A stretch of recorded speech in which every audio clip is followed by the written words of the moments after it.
sorry, sir. Number 15, Elena.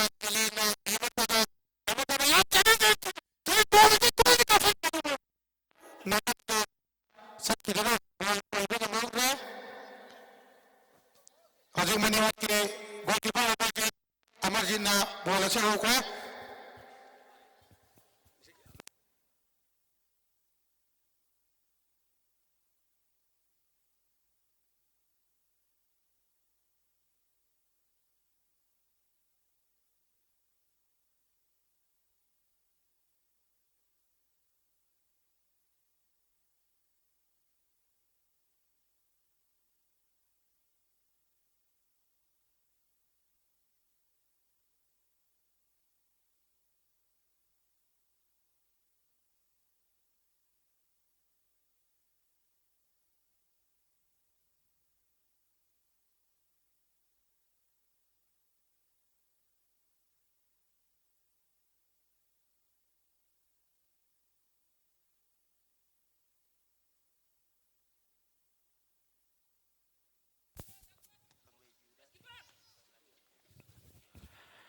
Nasige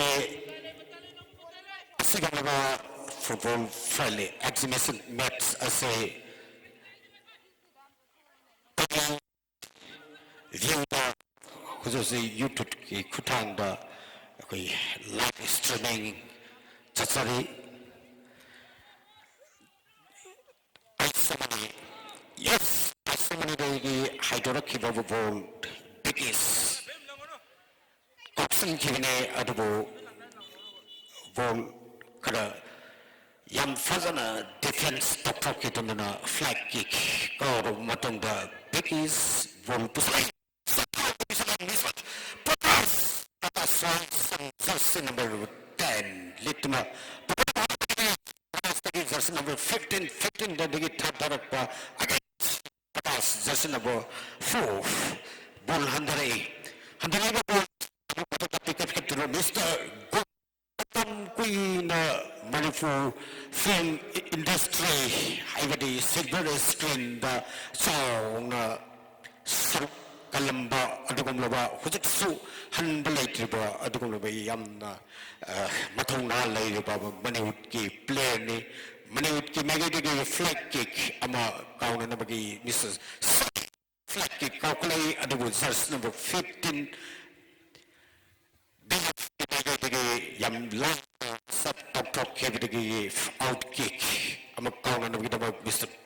biggest lagi Sunny Brown pokoknya tutra amadi jersey number 15 live activity ball handa giduna Maniwood ki goalkeeper ball pura yam fazana carry tawdana ball sake kanada piece ke khadorai Sunny da amuk khaidok kibani adugo ball out ta kiduna out kick amaga amuksu kauna nabagi Maniwood ki tanza ama phangduna Mr. Punananda now sorry BFC magadi out kick kor kibani we biggest ball puduna jamyang na senkalai biggest puduna information service network ISTV ki cinematographer ibd cameraman oina live program streaming tawda achawbot thawai loriba adugumba Maniwood ki sanaroini Mr. Aisomani skumlaba Manipuri film hodoropa amade Manipuri album hodoropa achawba saruk yarak lava adugumba screenplay writer amade director editor adugumba misakne hujik jersey number 6 jersey number 4 the pikalapani adugo ayaba pass ama oi kibana maram orga ball ki khongjen khar khazik en kan sat kibana maram orga Maniwood ki maigedegi ball hongna na bigidamak jersey number 1 amarjit ball mathak ta pikhal na number sang na kaukhlai hojik jersey number 6 al oizar laba adugum laba sayangi ball yam fazana set tok ke dino hojik jersey number sorry masa mau yamna fana sanariba adugunuba sanarois tegi jersey number 15 bol pukan nabgi tanzadone huzik bol jam sang na cross pass ma piraki bani adugo bol control ngamodaduna out kick isomani sunny da bol pitharame sunny na line pass ma because the pikala tuna huzik tanzania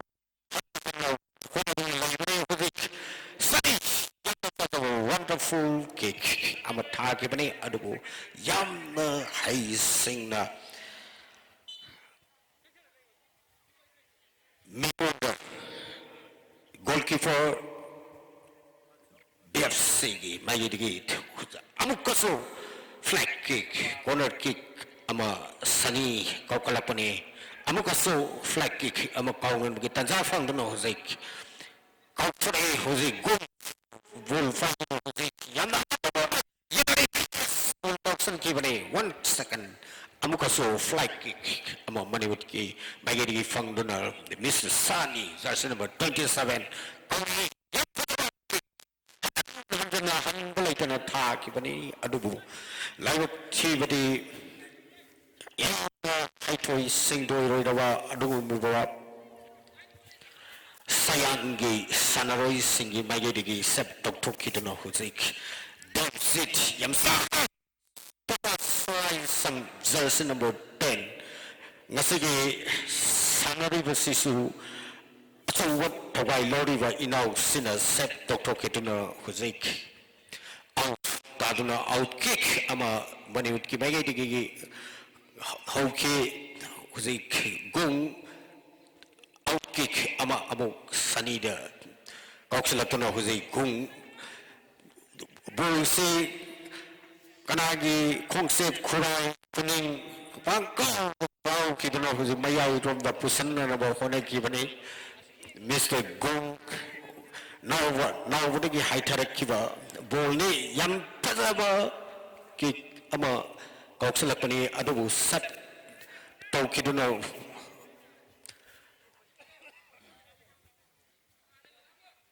BFC sayang gi megay fly kick ama kauna na bagi tanzado ni jersey number 4 little kaukalaiba Ravi Sandra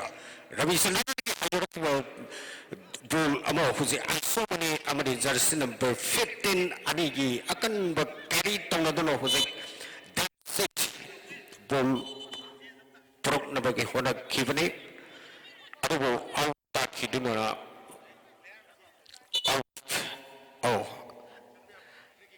out the free kick ama sayangi mayedigi kauna na bagi tanzado na may huzik mi sinna na bagi tanza ama luxury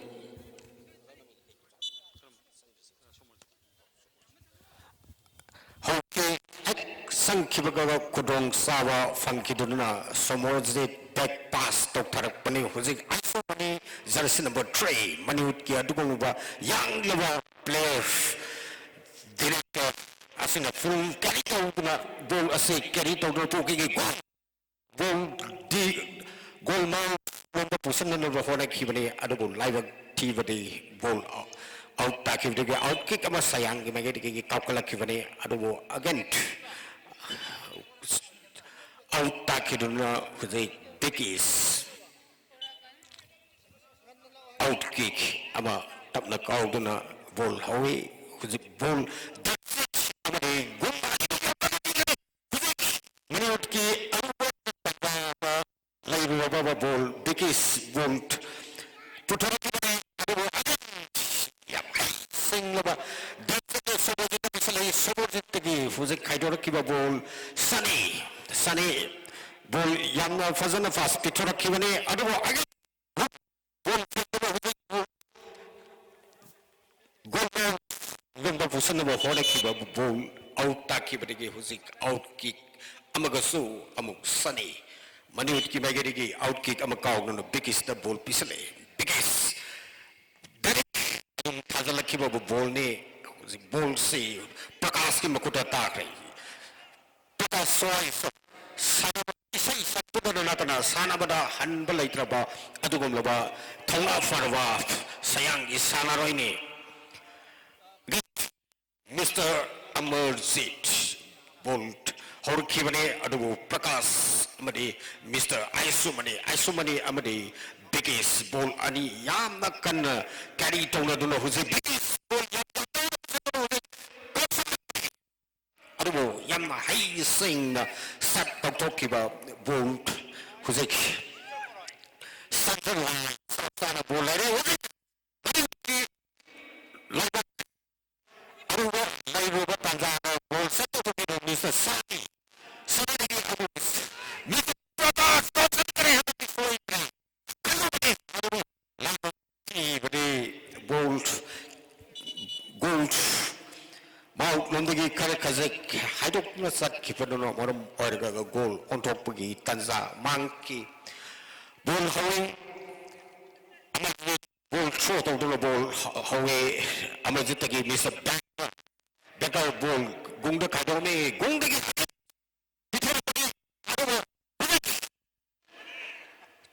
Lava Fava Amasung Lava Kiva Anigi Mata Sansan Muna Bol Sat Tautoke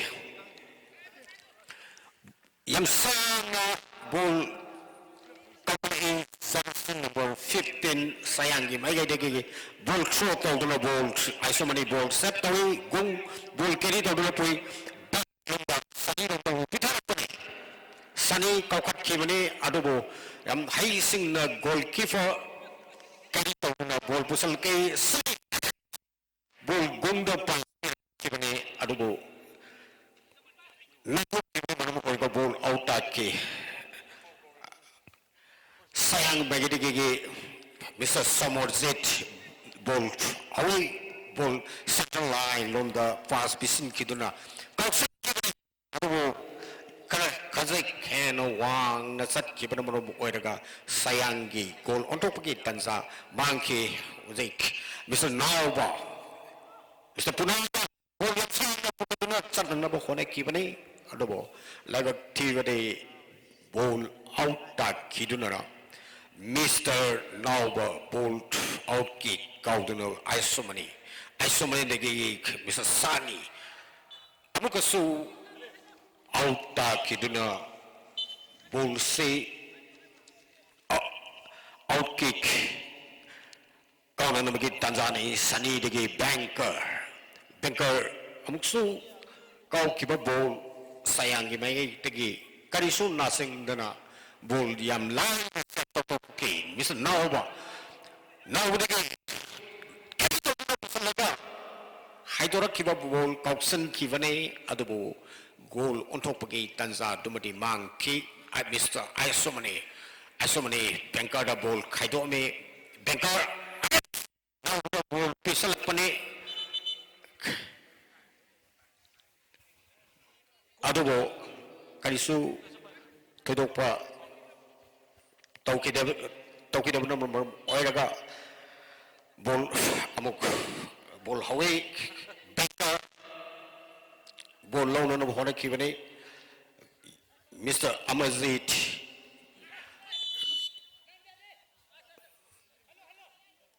now the bolt Amazit throw to Kivani Adubo Aran Bama Yawn Rum Orga Ball say Amok replay Token answers number 15 they give Mr. Pakas Tagi Banker Tagi Mr. Gung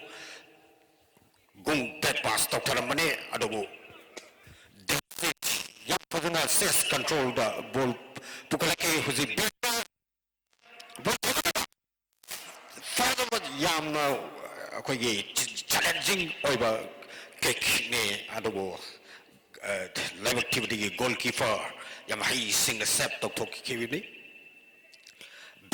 Ball Puduna who's exactly number Konekibane out Takiba ball among money would give a Hawaii money would tigi so much Isomani goalkeeper balls jam line set Dr. kiduna amukasu sayang gi mageti gi ball simu hor kibani Mr. Sani ball control tawe Sani the gate Prakash na ball si long na mo khona kibani adu live activity ball low ngam kide huji banker ball si laikatuna puna na ba khona kiba ball out ki huji gung the pass omu pirakibani gung de gi again gung amu ball long na no hone ke bani ball out ta ke no ball amuk debzit the ball pikali debzit ge huzik Mr. Sani de banker Sani no thadara me ball se amuka gung pukalang no hone ke bani adu ball found amator no orga ball se Zik amo free kick makau na sayang gi bagedi ki haidor ki ball Mr. Banker bani ki banker ball kausan ki bani ball out oi to na zi bani ki magedi ki omu ball haurak to na zi ball si yam na kanna carry down na ball si goal mouth long da pusana bo hona ki bani Mr. Ball si Mr. Prakash Raisam ball yam yang na pudo second kiba ball ni amuk aisomani ball back pass doctor pani Mr. Sani the ball pirak kibani nanto kiba ball ni deficit jersey number 6 sayang gi skom number Sanaroy okay count on jersey number 15 the fikale 15 the jersey number 8 tung thadarak tuna ball say Maniwood ki the box maya round line usalak kibani adu Mr. Sani degi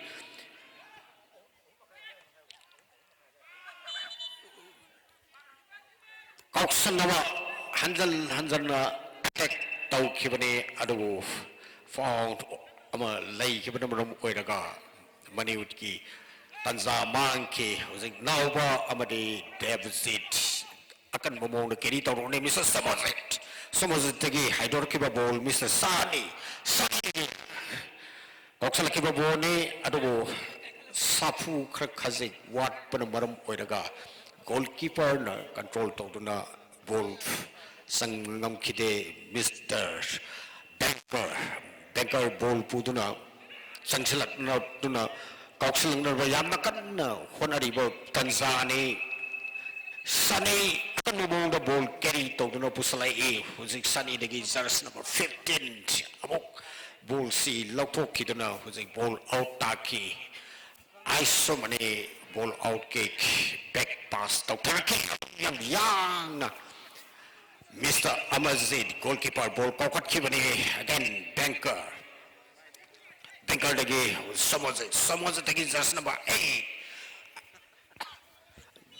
gung sayang lagi flag kick ama kau ni Mr. Dabzit ball pitani amukasu corner kick ama fang dano zik anirak suwa ngaktang sige manung sida anirak suwa flag kick ama kau Mr. Gung digi Mr. Somozit sayang ya sikung lawas Somozit ball kick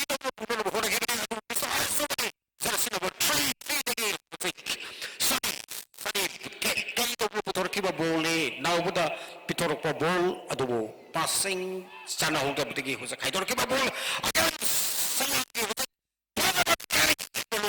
passing ke ball ni score ama hangtok khiduna 1-0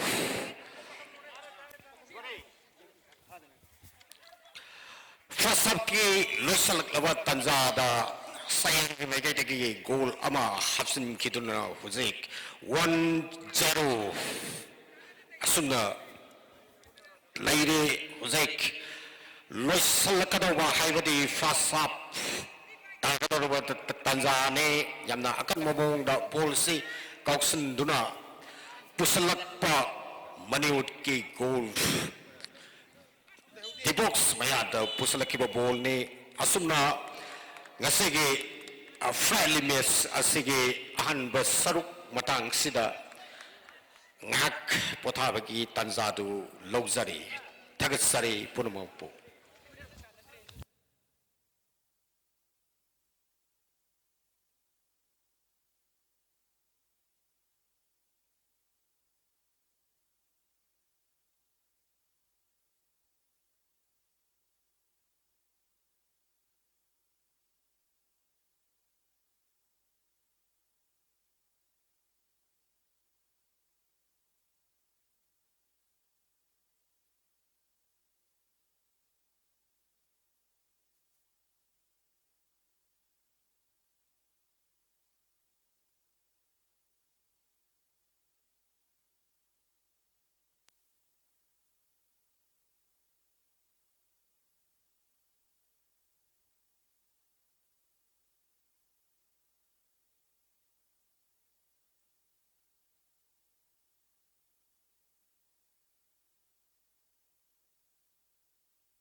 ꯍꯧꯖꯤꯛ ꯆꯠꯊꯔꯤꯕ ꯑꯩꯈꯣꯏꯒꯤ exhibition match ꯑꯁꯤ ꯍꯦꯛ ꯂꯣꯏꯕꯒ ꯑꯩꯈꯣꯏ ꯍꯟꯗꯛ ꯆꯍꯤꯒꯤ ꯑꯣꯏꯅ ꯄꯥꯡꯊꯣꯛꯆꯔꯤꯕ ꯃꯉꯥꯔꯛ ꯁꯨꯕ Nilesh Wahengbam state level open futsal football tournament ꯑꯁꯤꯒꯤ ꯐꯣꯔꯃꯦꯜ ꯑꯣꯏꯕ ꯐꯪꯁꯟ ꯑꯩꯈꯣꯏ ꯄꯥꯡꯊꯣꯛꯆꯔꯒꯅꯤ ꯐꯣꯔꯃꯦꯜ ꯐꯪꯁꯟ ꯑꯁꯤ ꯍꯦꯛ ꯂꯣꯏꯕꯒ ꯅꯨꯡꯊꯤꯜꯒꯤ ꯄꯨꯡ 4:30 ꯇꯥꯕ ꯃꯇꯝꯗ BFCA ꯁꯒꯣꯜꯕꯟ ꯁꯌꯥꯡ ꯑꯃꯁꯨꯡ ꯖꯣꯟ FCB ꯑꯁꯥꯟꯕꯤꯒꯩ ꯍꯥꯏꯔꯤꯕ ꯇꯤꯝ ꯑꯅꯤ ꯑꯁꯤꯅ ꯑꯩꯈꯣꯏꯒꯤ ꯉꯁꯤꯒꯤ ꯑꯍꯥꯟꯕ ꯑꯣꯄꯅꯤꯡ ꯃꯦꯠꯆ ꯁꯥꯟꯅꯕꯤꯒꯅꯤ ꯑꯗꯨꯒ 7 ꯁ꯭ꯇꯥꯔ ꯂꯪꯊꯕꯥꯜ ꯑꯃꯁꯨꯡ ꯗ꯭ꯔꯦꯁ ꯍꯥꯎꯁ ꯕꯤ ꯄꯥꯁꯣꯏ ꯍꯥꯏꯔꯤꯕ ꯇꯤꯝ ꯑꯅꯤ ꯑꯁꯤꯅ ꯉꯁꯤꯒꯤ ꯑꯅꯤꯔꯛ ꯁꯨꯕ ꯂꯤꯒ ꯃꯦꯠꯆ ꯑꯣꯏꯅ ꯁꯥꯟꯅꯕꯤꯒꯅꯤ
ꯉꯁꯤꯒꯤ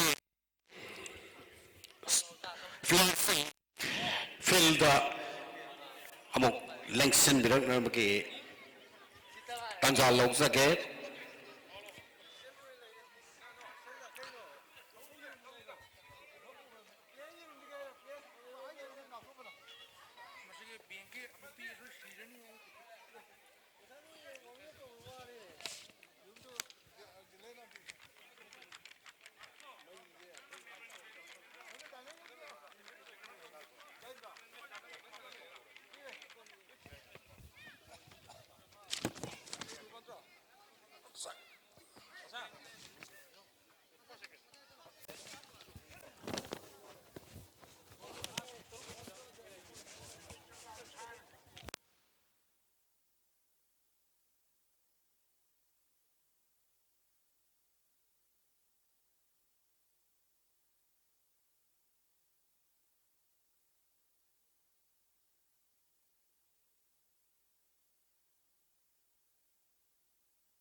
Next pivot.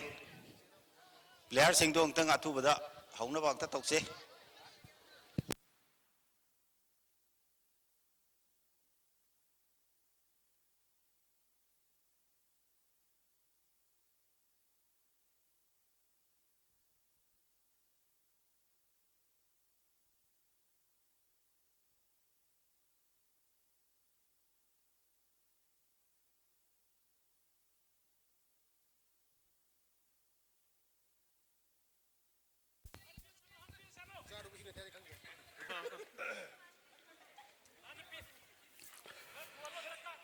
First half doi krabagi matong horkiba ball sayang gi magai gitiki ball throw tawduna ball jersey number 7 de pikalak kubani 7 nigi banker dagi again one Coxon jiba ball isomani Haido kiva ball corner flag kick ama fanguna isomani flag kick counter bagi semsare flag kick kawi yam sangna kautar kiva ball sani degi banker ball carry to the line ball busalapani adu ball yam sangna kautok kiva maram oiraga ball sayang gi mege digi ball hauna na bagi damak jersey number 4 ball akoi out kick kau ki basi kra wang na kau ki ban maram oiraga maniut ki mege digi amo kaun logi tanzani sang na koksala ki ball sayang gi mege digi jersey number 1 ball how to key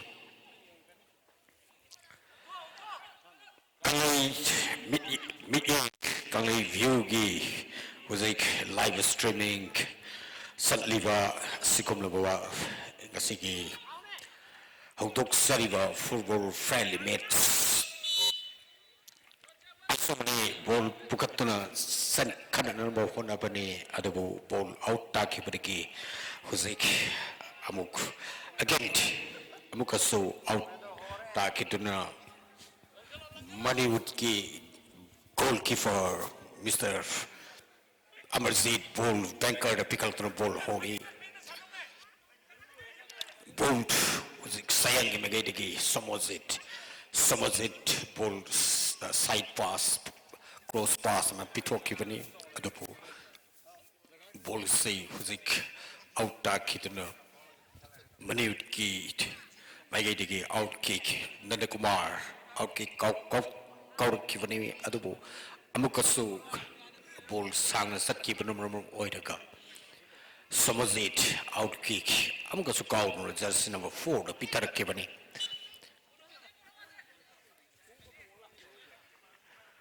Maniut ki megedigi out kick kau no huzik ball mori huzik Amarjeet jam sangna kau khala kiba ball ne somozit ball pire somozit tegi haidona kiba ball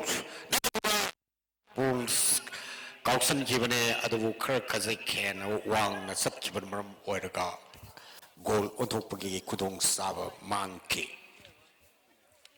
lainariba score gi fivam BFC sayang 1 Maniut nil aisomane ball carry tawduna pukanna ba yamna kanna chele huzik carry tawi adubo somozit ball set tawthokiduna ball out ta ki aisomane out kick puchada ball pirami ball sangna kautora kiba ball out ta ki sani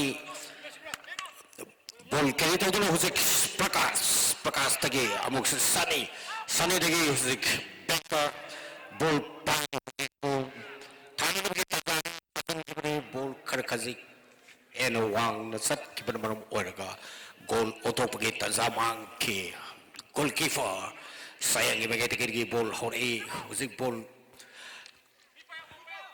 sayang megedigi out kick ama amuk fangduna hujik ball pige hujik sunny degi hujik banker degi hacking ama fangduna hujik yang kara akoigi dangerous area da handball handling ama ta kituna hujik the handball ama kaung na bagi tanza adune Mr. Banker dagi Mr. ISO mane ball thaksan kibane adubu goal post dagi kara kazi khandokna sat kibane mom oirga goal onto bagi tanza adu mangki auta kiwa ball ne hozik amukaso Mr. Sunny dagi banker dagi huzik mani utki magari yam sa bole ama toksan kibane adubu kara kazek wat na sang kibane manu orga goal on topuki tanzama ke Mr. Somozet out kick ama haur tuna jersey number 4 dagi huzik amuk Sunny dagi hydro kiba ball jersey number 1 goalkeeper sayang gimana digi ball throw to na ball how weak ball sem sang na deficit tapi dagi bani adubo amukasu goalkeeper gi khutta tagi to Mr. ISO mane ball jam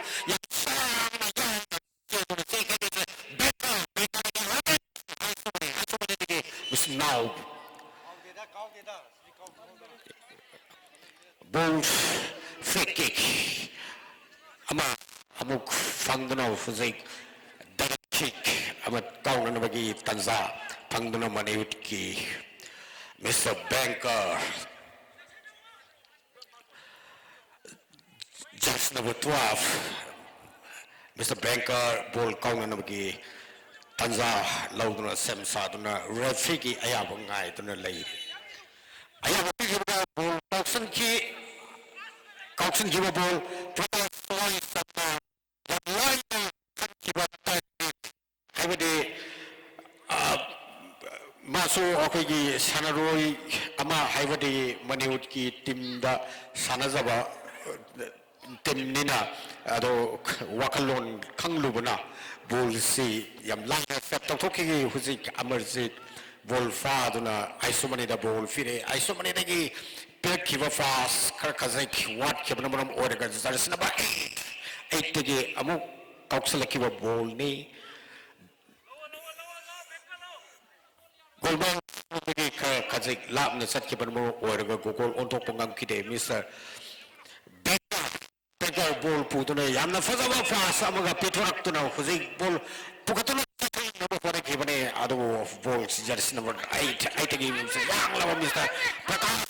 Pakas tagi huza ball carry tau dana pukala ball out kick ama kauna bagi Tanzania yamna aduba match mipam hong ba ya dana ngasegi football match asis ajuku metik nungai ba match ama oina miam ki mafam da huza thamzari sangi bagi flag kick ama kauna bagi Tanzania Raisam Coxon kibane adobo krakazek kena wang sat kiban marum orga goal untuk pagi tanza mangki banker da ball piraki banker pagi Mrs. Prakash Raisam out takiduna banker ball hawe banker dagi hozek abo somozit tagi haidora kiba ball ne ado jersey number 22 maniut ki ado luwa sanaroi yam namasak kanna lingna chantla ke bob Mrs. bol ko sana bagi tata ne hujit laut sana ado abuk kasu yam hai sing na jersey number 4 sat tok tok ke na gold untuk pergi tanza do mangke ai somane goal out kick ama kau na hujit ball hor kibane ado ball again Mr. Banker ball amu ko sana na bagi tanza do long na ball hor kibane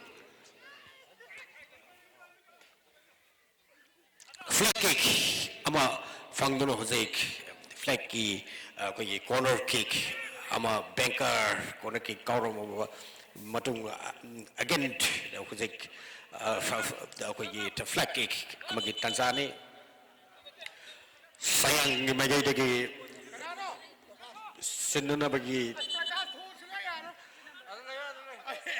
ꯇꯥꯟꯖꯥꯅꯤ huzek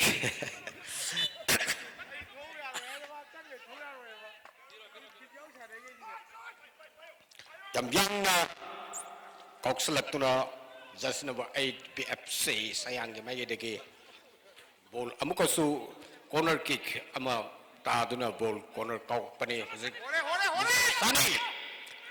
Sunny Degi Nandakumar Degi Pitor Kiba back pass ama Amuk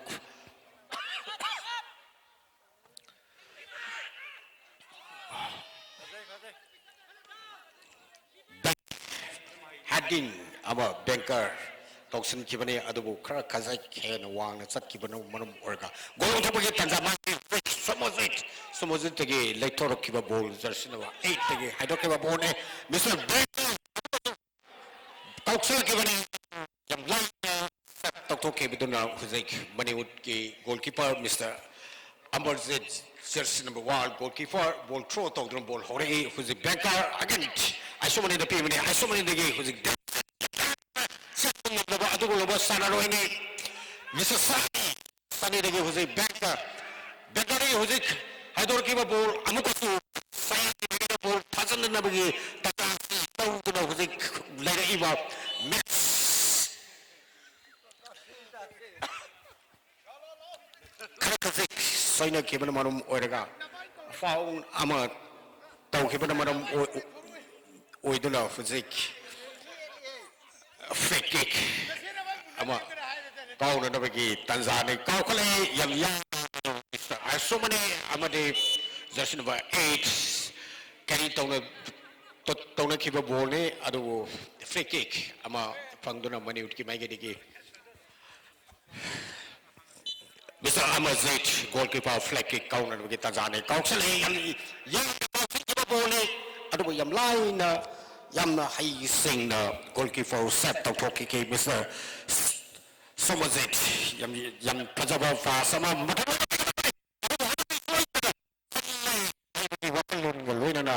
Ball Secretary to Nopu Salakibane Adu goal on top of it Tazamaki Baker Sunny Sunny goalkeeper Yam line set Toki ball who's a flag kick. Sorry, flag kick. I'm a Fangdono who's a Sunny flag kick. Cow Kibane Amukasu corner. Tadano who's a flag kick. I'm a count on Wiki. Tazadone Sayang Mayadeki Ahumba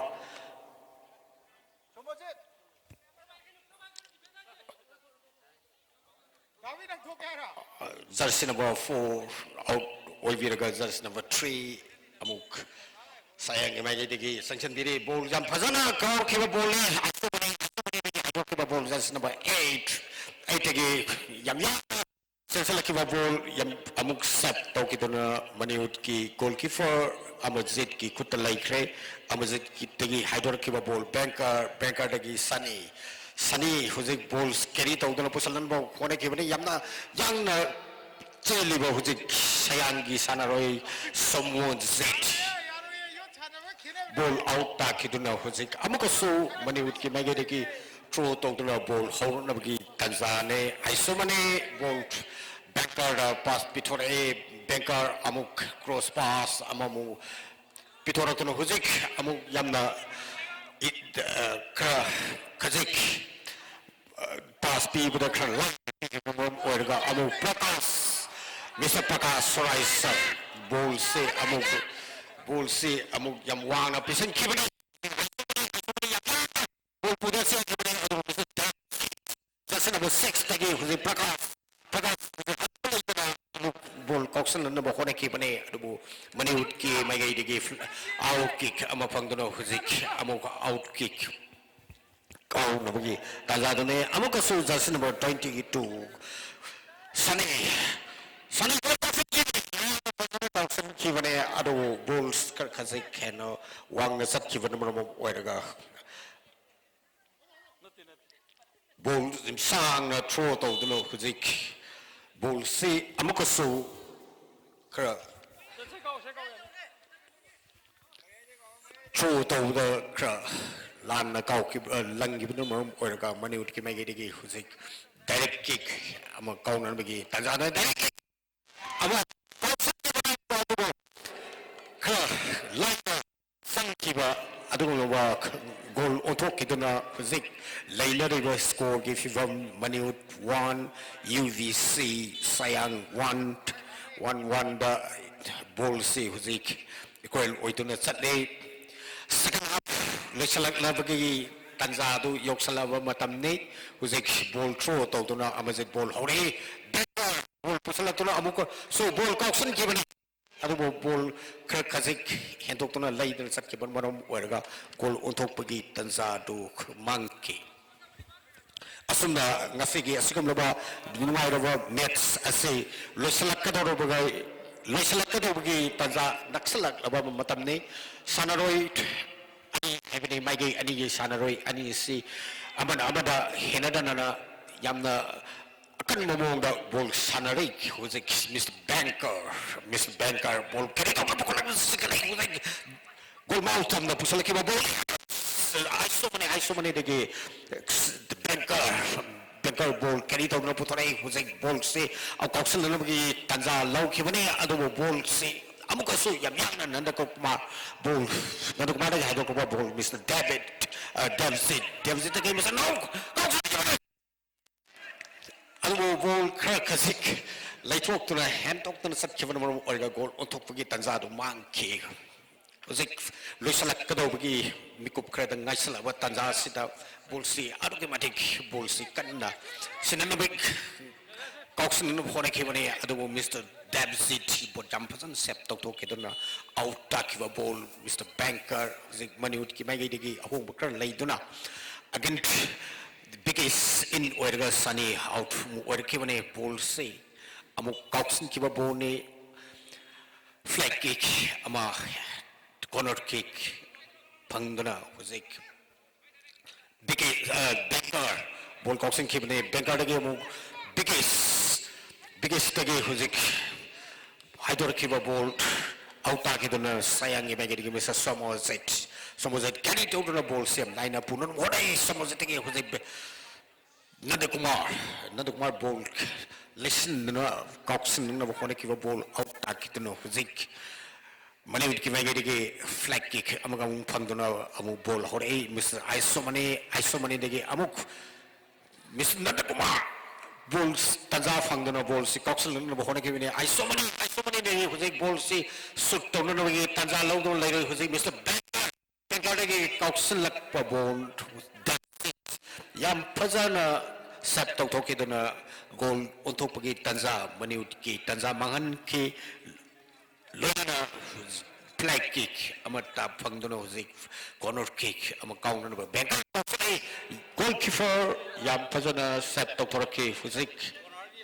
amukasu Mr. Amarjit goal demand ball si kausan kiduna huzik ball si goal othok na bagi manut ki mai gi kan hone ki wat tanza mangki huzik ball yam phajana amuk toksalak pass ni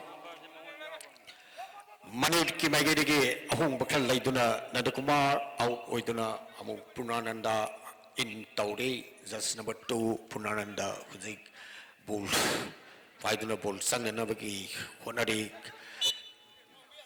khara wangna out kick si kau na maram oiraga manut ki mai gi dang mung tanza phangduna huzik manut ki out kick amu kauduna Banker degi haidor kiba ball out ta duna huzik ball si amu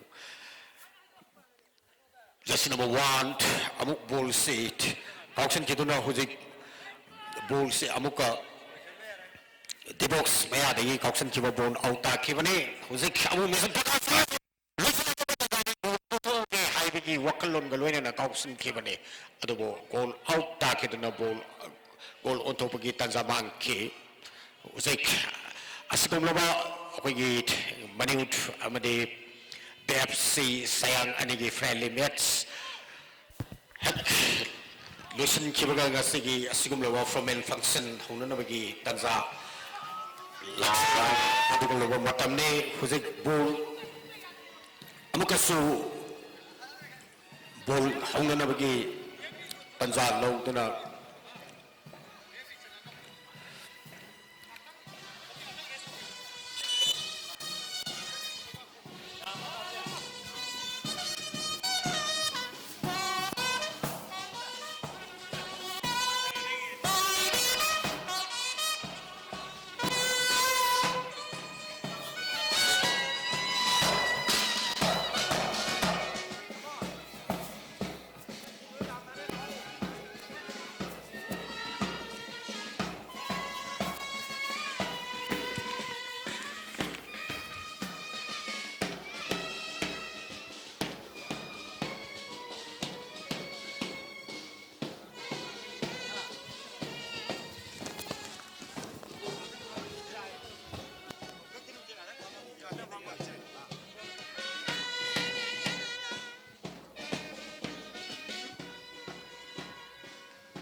ꯑꯩꯈꯣꯏ ꯍꯧꯖꯤꯛꯀꯤ exhibition ꯃꯦꯠꯁꯇꯨ ꯃꯈꯥ ꯆꯠꯊꯕꯤꯅꯕ ꯅꯤꯡꯁꯤꯡꯖꯔꯤ ꯑꯁꯤꯒꯨꯝꯂꯕ ꯑꯊꯣꯏꯕ ꯃꯤꯊꯨꯡꯂꯦꯟ ꯂꯪꯁꯤꯟꯕꯤꯔꯈ꯭ꯔꯕꯒꯤ ꯃꯇꯨꯡꯗ ꯃꯈꯥ ꯆꯠꯊꯒꯗꯧꯔꯤꯕ ꯑꯩꯈꯣꯏꯒꯤ ꯃꯅꯤꯎꯠ ꯑꯃꯗꯤ BFC ꯁꯌꯥꯡ ꯑꯅꯤꯒꯤ ꯐ꯭ꯔꯦꯟꯂꯤ ꯃꯦꯠꯁ ꯃꯈꯥ ꯆꯠꯊꯕꯤꯅꯕꯒꯤꯗꯃꯛ ꯁꯥꯟꯅꯔꯣꯏꯁꯤꯡ ꯄ꯭ꯂꯦꯌꯔꯁꯤꯡ ꯐꯤꯜꯗ ꯂꯪꯁꯤꯟꯕꯤꯔꯛꯅꯕ ꯅꯤꯡꯁꯤꯡꯖꯔꯤ ꯂꯩꯔꯤꯕ ꯁ꯭ꯀꯨꯜꯒꯤ ꯐꯤꯚꯝ ꯃꯅꯤꯎꯠ ꯀ꯭ꯂꯕ ꯃꯅꯤꯎꯠ 1 ꯑꯗꯨꯒ U FC 1-1 huzik draw oiduna chatliba skumlaba match ni aduga ngasigi punja ase loisalakadoroba mekup khradang ngaisalakaba tanja asida ngasigi sanariba nakal animaki flashing si thawai kubak ta haptuna sanavana manam oiraga amana amababu thoidaba yati haibagi wakalonga loinana sanaba haibadi thawai haksang punging haksang yangna sanakiba bolne nauba degi musat mutsa degi huzek samsa bolne asubni happy to say asubni degi musat degi reserve total choice jersey number 10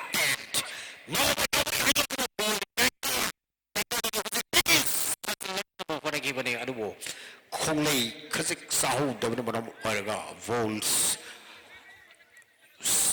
forceful in a set point ngam kitawa bowler just number 15 sayang gi mege dige hadur ki ball ne adubo huzi ball se amuk benkada yam phadawa fa samaga pithorok no huzi ka balls mani ut ki mege dige flag kick aba fangduna flag kick kaunan gi tanza ama Loksin do know who's a late cray, who's a bulls. From the Gaussian given against number 15 to get 10.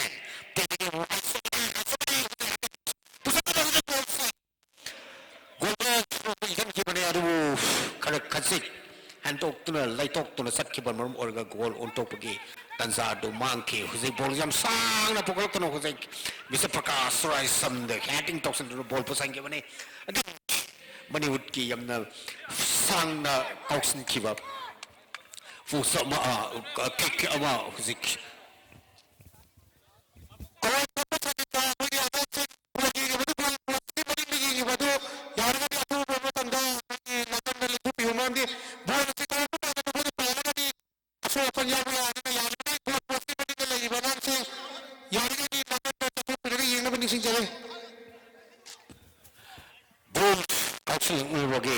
Tanza low the nose, money would keep making a bull say, I'm out kick, count the nose,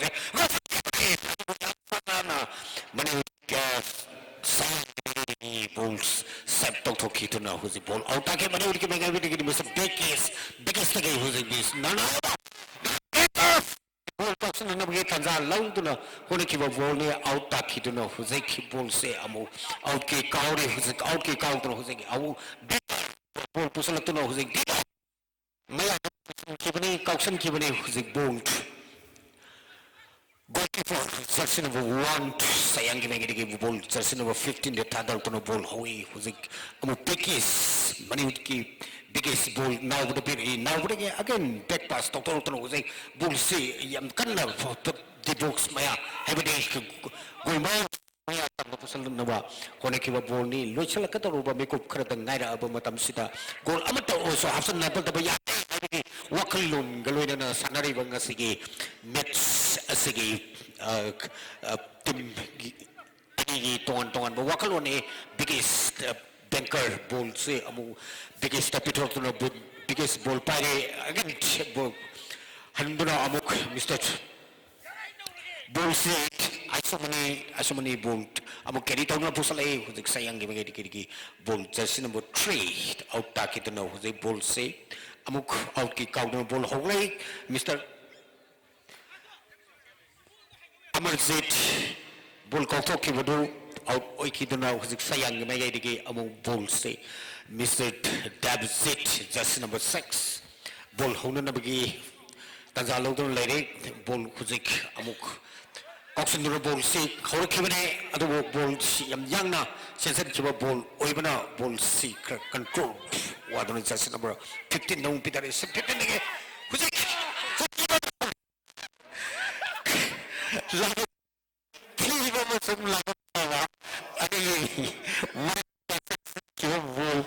Yung sabi na ba nilay trabaho matunda, yung dami isang bangang kita ba gumuni? Ball goal on top of them, Mr. Nova. Now, would they had to keep a ball, Mr. David, ball set to Putoke. Lenin was a biggest thing is Nova. Now, the gate, Mr. ꯀꯥꯎꯁꯜꯂꯛꯄꯅꯤ ꯑꯗꯨꯕꯨ time out ꯍꯥꯏꯗꯤ goal out ꯇꯣꯝꯗꯒꯤ ꯈꯖꯤꯛ ꯍꯦꯟꯗꯣꯛꯅ ꯆꯠꯈꯤꯕ ꯃꯇꯝ ꯑꯣꯏꯔꯒ ꯗꯦꯝꯁꯦꯠ ꯕꯣꯜ ꯌꯥꯝ ꯁꯥꯡꯅ ꯀꯥꯎꯊꯣꯔꯛꯈꯤꯕ ꯕꯣꯜꯅꯤ ꯑꯗꯨꯕꯨ ꯃꯅꯤꯋꯨꯗꯀꯤ ꯒꯣꯜ ꯀꯤꯄꯔ ꯃꯤꯁꯇꯔ ꯑꯃꯖꯤꯠꯀꯤ ꯃꯈꯨꯠꯇ ꯕꯣꯜ ꯇꯥꯗꯨꯅ ꯅꯥꯎꯕ ꯖꯔꯁꯤ ꯅꯝꯕꯔ 2 ꯅꯥꯎꯕꯗꯒꯤ ꯍꯧꯖꯤꯛ ꯄꯨꯁꯜꯂꯛꯈꯤꯕ ꯕꯣꯜꯅꯤ ꯑꯃꯨꯛꯀꯁꯨ ꯕꯣꯜꯁꯤ ꯀꯥꯎꯁꯤꯟꯈꯤꯕꯅꯤ ꯀꯥꯎꯁꯤꯜꯂꯛꯈꯤꯕ ꯕꯣꯜ ꯍꯧꯖꯤꯛ ꯑꯃꯨꯛ ꯑꯥꯎꯠ ꯇꯥꯈꯤꯗꯨꯅ ꯍꯧꯖꯤꯛ ꯃꯤꯁ ꯅꯥꯎꯕꯗꯒꯤ ꯑꯃꯨꯛ ꯀꯥꯎꯁꯤꯜꯂꯛꯈꯤꯕ ꯕꯣꯜ ꯈꯔ ꯈꯖꯤꯛ ꯍꯦꯟꯅ ꯋꯥꯡꯅ ꯑꯃꯨꯛ ꯆꯠꯈꯤꯕꯅ ꯃꯔꯝ ꯑꯣꯏꯔꯒ ꯒꯣꯜ ꯑꯣꯟꯊꯣꯛꯄꯒꯤ ꯇꯥꯟꯖꯥ ꯃꯥꯡꯈꯤ ꯍꯧꯖꯤꯛ ꯗꯦꯝꯖꯦꯠ ꯕꯣꯜ ꯌꯥꯝ ꯁꯥꯡꯅ ꯀꯥꯎꯈꯠꯂꯛꯄꯅꯤ ꯑꯗꯨꯕꯨ ꯍꯧꯖꯤꯛ ꯕꯣꯜ ꯀꯥꯎꯈꯠꯈꯤꯕꯅꯤ ꯑꯗꯨꯕꯨ ꯉꯁꯤꯒꯤ ꯇꯥꯟꯖꯥꯁꯤ ꯃꯇꯥꯡꯁꯤꯗ ꯃꯇꯝꯅ ꯂꯣꯏꯁꯤꯜꯂꯛꯄꯅ ꯃꯔꯝ ꯑꯣꯏꯔꯒ ꯕꯣꯜꯁ ꯑꯁꯤ ꯐ꯭ꯔꯦꯟꯂꯤ ꯐꯨꯠꯕꯣꯜ ꯃꯦꯠ ꯑꯁꯤ ꯃꯅꯤꯋꯨꯠ ꯀ꯭ꯂꯕ ꯃꯅꯤꯄꯨꯔ 1 ꯑꯗꯨꯒ UVC 1-1-1ꯗ ꯗ꯭ꯔꯣ ꯑꯣꯏꯗꯨꯅ ꯃꯇꯥꯡ ꯁ꯭ꯋꯥꯏꯗ ꯉꯁꯤꯒꯤ ꯐ꯭ꯔꯦꯟꯂꯤ ꯃꯦꯠꯁ ꯑꯁꯤ ꯇꯦꯟꯁꯤꯟꯖꯔꯤ ꯊꯥꯒꯠꯆꯔꯤ ꯄꯨꯝꯅꯃꯛꯄꯨ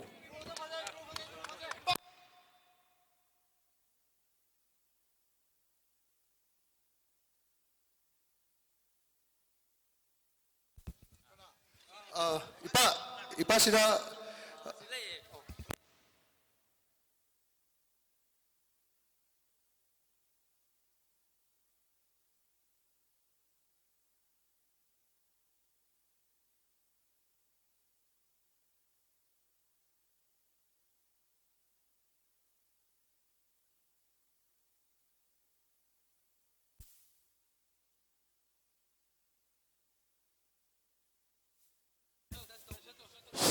hal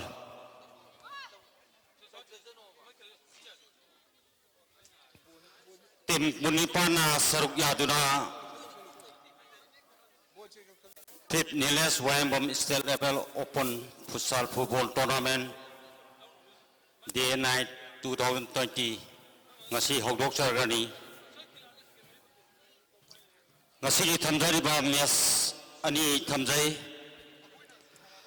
ahanba match na mamang chahi gi runners up BFCA Sayang amasung Zone FCB Group C gi team sing asina sanabigani aduga loinana pung taruk taba matamda 7 Star versus Dress House B sanabigani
Hello. Hello. Pumamapu tanam na oksari. Ngasishi anauba sahi 2020 January gi tarik taramapal sayang ground sida state level open Fushing Football Tournament Organizing Committee and Usa Bhavan Club amadi sa global sayang nungairaba jaga simaktada Manipur gi sangairaba mitunglel kaya football tournament sigidamaktani haiduna Nilis Wahingbongi langjaba mangarak shuba program sida haijarabada matam sana sana lengbirakhiba ngasigi mitunglel sing daisda langkat pinanabagi mikuptu yaurakhi Sikos ki pampam lang dalang sindira na magidamakta Sri Suraj Kumar Okram Honorable MLA Kangabok Assembly Constituency Bo pampam lang dalang sindira na magidamakta Ningsinjari Makatarak pada Presiden ki pampam lang dalang sindira ba Mingoy na Panjari Dr. A.K. Jaljit Singh IPS Assistant Director MPTC. Lena Gasa Bonagi Pampam Lang Dalang Sinbina Nabagidamagta Mingway na Panjari Sri Megasandra MPs SP Imphal West. Makatarak Padashu Sri S. Samarendra Singh Chief Finance Officer WAX Amadi Sri Y. Hamlet Singh, Founder Apunba Fitness Center, Managing Director INPA. Lilana Sri S. Tiken Singh, Cooperative Ward Number 10. Lilana Sri R.K. Isojit Singh, President UBC. Langkat Perkani, Pampam Langta. Masigi sar sing sina yaurak tringagi mangoy na akoygi Usabawan Club amadi film actor mayamgi maniwat na friendly football tournament ama utkibadu desu panjil amamam khatang sanaduna haibadi yamna thamoy sengna sangnaba yaudana makoy animal amamam tang oyna goal sanaki loyna na mitong kuding magna matam sana yaw birakhi bagi damaktasu sinjalangjari bagi maikai dagi taram na oksa baga loyna na nangai batumak phangdoksai loyna na ngasigi sinbulang biribisingi base therapy na bagi damaktasu ng singjari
ꯌꯥꯝꯅ ꯅꯨꯡꯁꯤꯕ ꯑꯃꯗꯤ ꯄꯨꯛꯅꯤꯡ ꯅꯨꯡꯉꯣꯟꯅꯤꯡꯉꯥꯏ ꯑꯣꯏꯕ ꯃꯤꯀꯨꯞꯇꯨꯃꯛꯅꯤ ꯑꯄꯣꯛꯄ doctor ꯋꯥꯍꯦꯡꯕꯝ ꯏꯃꯣꯅ ꯃꯆꯥ ꯏꯕꯨꯡꯉꯣ ꯅꯤꯂꯦꯁ ꯋꯥꯍꯦꯡꯕꯝꯒꯤꯗꯃꯛꯇꯅꯤ ꯈꯟꯖꯔꯒ ꯐꯨꯠꯕꯣꯜꯒꯤ ꯇꯨꯡꯒꯤ ꯖꯥꯇꯤꯒꯤ ꯌꯨꯝꯕꯤ ꯑꯣꯏꯒꯗꯧꯔꯤꯕ ꯁꯥꯇ꯭ꯔ ꯁꯥꯇ꯭ꯔꯤꯁꯤꯡꯕꯨ ꯅꯤꯁꯥꯒꯤ ꯄꯥꯛꯇꯒꯤ ꯂꯥꯞꯊꯣꯛꯂꯁꯤ ꯍꯥꯏꯕꯒꯤ ꯋꯥꯈꯜꯂꯣꯟꯒ ꯏꯔꯣꯏꯅꯅ ꯍꯛꯆꯥꯡ ꯐꯕ ꯍꯥꯏꯕꯁꯤꯅ ꯂꯦꯡꯗ꯭ꯔꯕ ꯏꯔꯩꯅꯤ ꯈꯟꯖꯅ ꯐꯨꯠꯕꯣꯜꯒꯤ ꯖꯒꯥ ꯑꯃꯈꯛ ꯆꯥꯎꯅ ꯀꯟꯕꯤꯔꯝꯕꯁꯤꯒꯤꯗꯃꯛꯇꯁꯨ ꯊꯥꯒꯠꯆꯔꯤ ꯂꯣꯏꯅꯅ ꯅꯤꯂꯦꯁ ꯋꯥꯍꯦꯡꯕꯝ ꯏꯪꯅ ꯆꯤꯛꯅ ꯁꯔꯒꯒꯤ ꯂꯩꯀꯣꯜꯗ ꯂꯩꯕ ꯑꯣꯏꯔꯁꯅꯨ ꯍꯥꯏꯗꯅ ꯏꯃꯨꯡ ꯃꯅꯨꯡ ꯄꯨꯟꯅ ꯀꯠꯆꯔꯤꯕ ꯉꯁꯤꯒꯤ ꯊꯧꯔꯝꯁꯤꯃꯛꯅꯤ ꯂꯣꯏꯅꯅ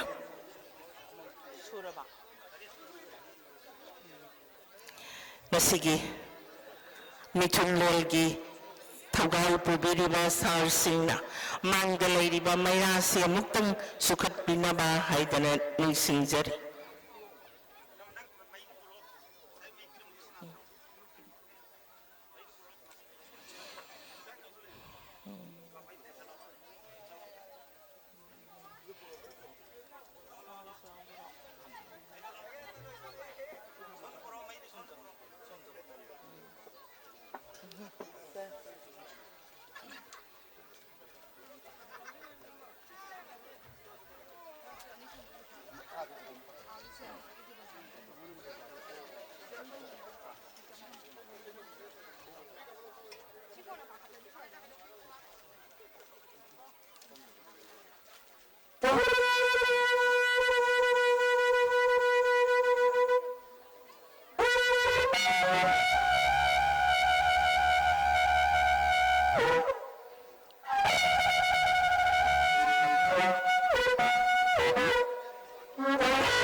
Tagasari, si Quiz President, Guest of Honor, Amadi, imungi miyoi singna, mayra sukat pikrabagi matung sidi, mangda layriba plexi amutang punna singkat minaraga, ay ko'y mayang punna, nilis wahing bomgi, state level of futsal football tournament si hawdok haibagi, ayaba matang tambiran na baning singjari.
Tagasari, masigi sangairaba, si Kuski Pampamlang Galang Sindiriba Sri Suresh Kumar Okram, Honorable MLA Kangabog Sigi. Asauba Tawdang Yabiriba Sar Amadi, Lengsin Biriba Pumnamakna, Mayra Sukalaba Matong, Ngasigi, state level open futsal football tournament hawdok le haibagi piran singkat pibagi damaktasu pumnamak po tagat papangdok sa pumnamak po tagat sa makaparak po simadi welcome address pibi nabagi damakta ning singjari mingway na pansage Dr. Wahing Bom Inmosi.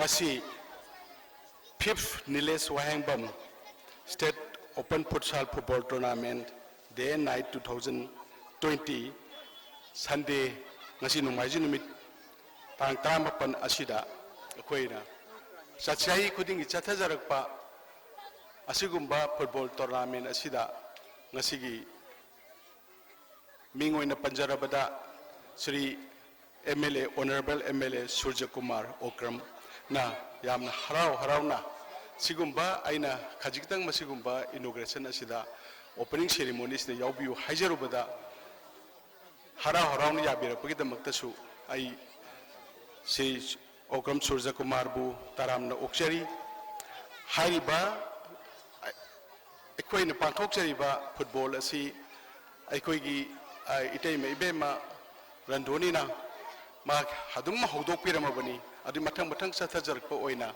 hojik amuk ai ichanupa Surya Kumar na amuk oibire masigi damaktasu hainingai leitana thagachari masi ai borop thanks din natte adu ai nungai mange penjagi udana ai sathajar iba phibam asida asigumba football sida saruk yabi bigi damaktasu aina hainingai leitana thagachari amasung welcome tawjari ani subada ai Sri A.K. Jaljit IPS Assistant Director MPTC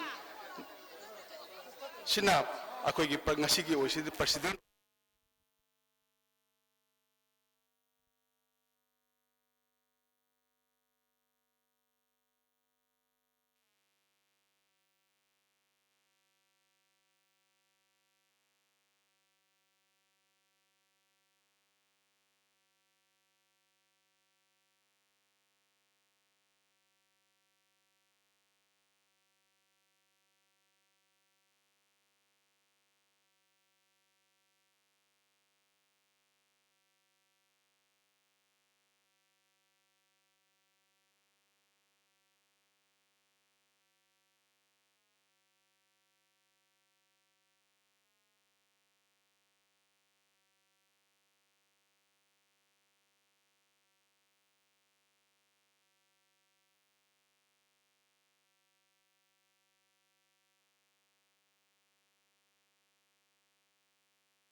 यारे यारे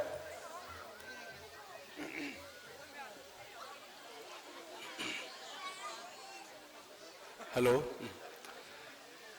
ngahaktan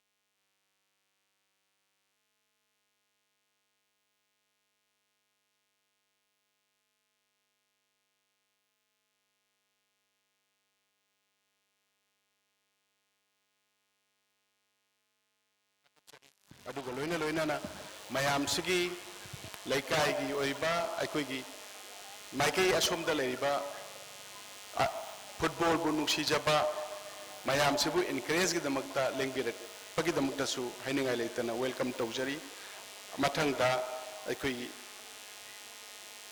S Somarendro Chief Finance Officer Works aigi inau sinasu yamna hara harauna guest of honor ki pam lang teling sembidana saruk yabe bi dam tu jam nuai jai aduga Sri S Tiken Singh cooperator ward number 10 maksu magi achinba kaya bu kaithok pidana lengbi re bagi damakta su aine yamna welcome tawjari loinana RK Isorjit President UBC busu aina yam welcome tawjari ngasigi function asigi damakta amasi hairaga matang sai dai tulu samjanjarage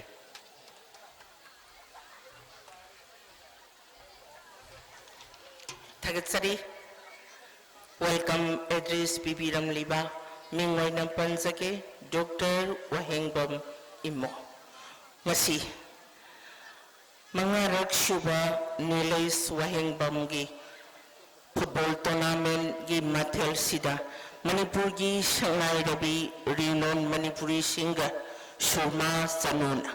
Aikoi tournament sibu hangdok le haibada yumphang waiba isai amatang mayamda khodol tambigani lamthok pirakani Shurma Sanu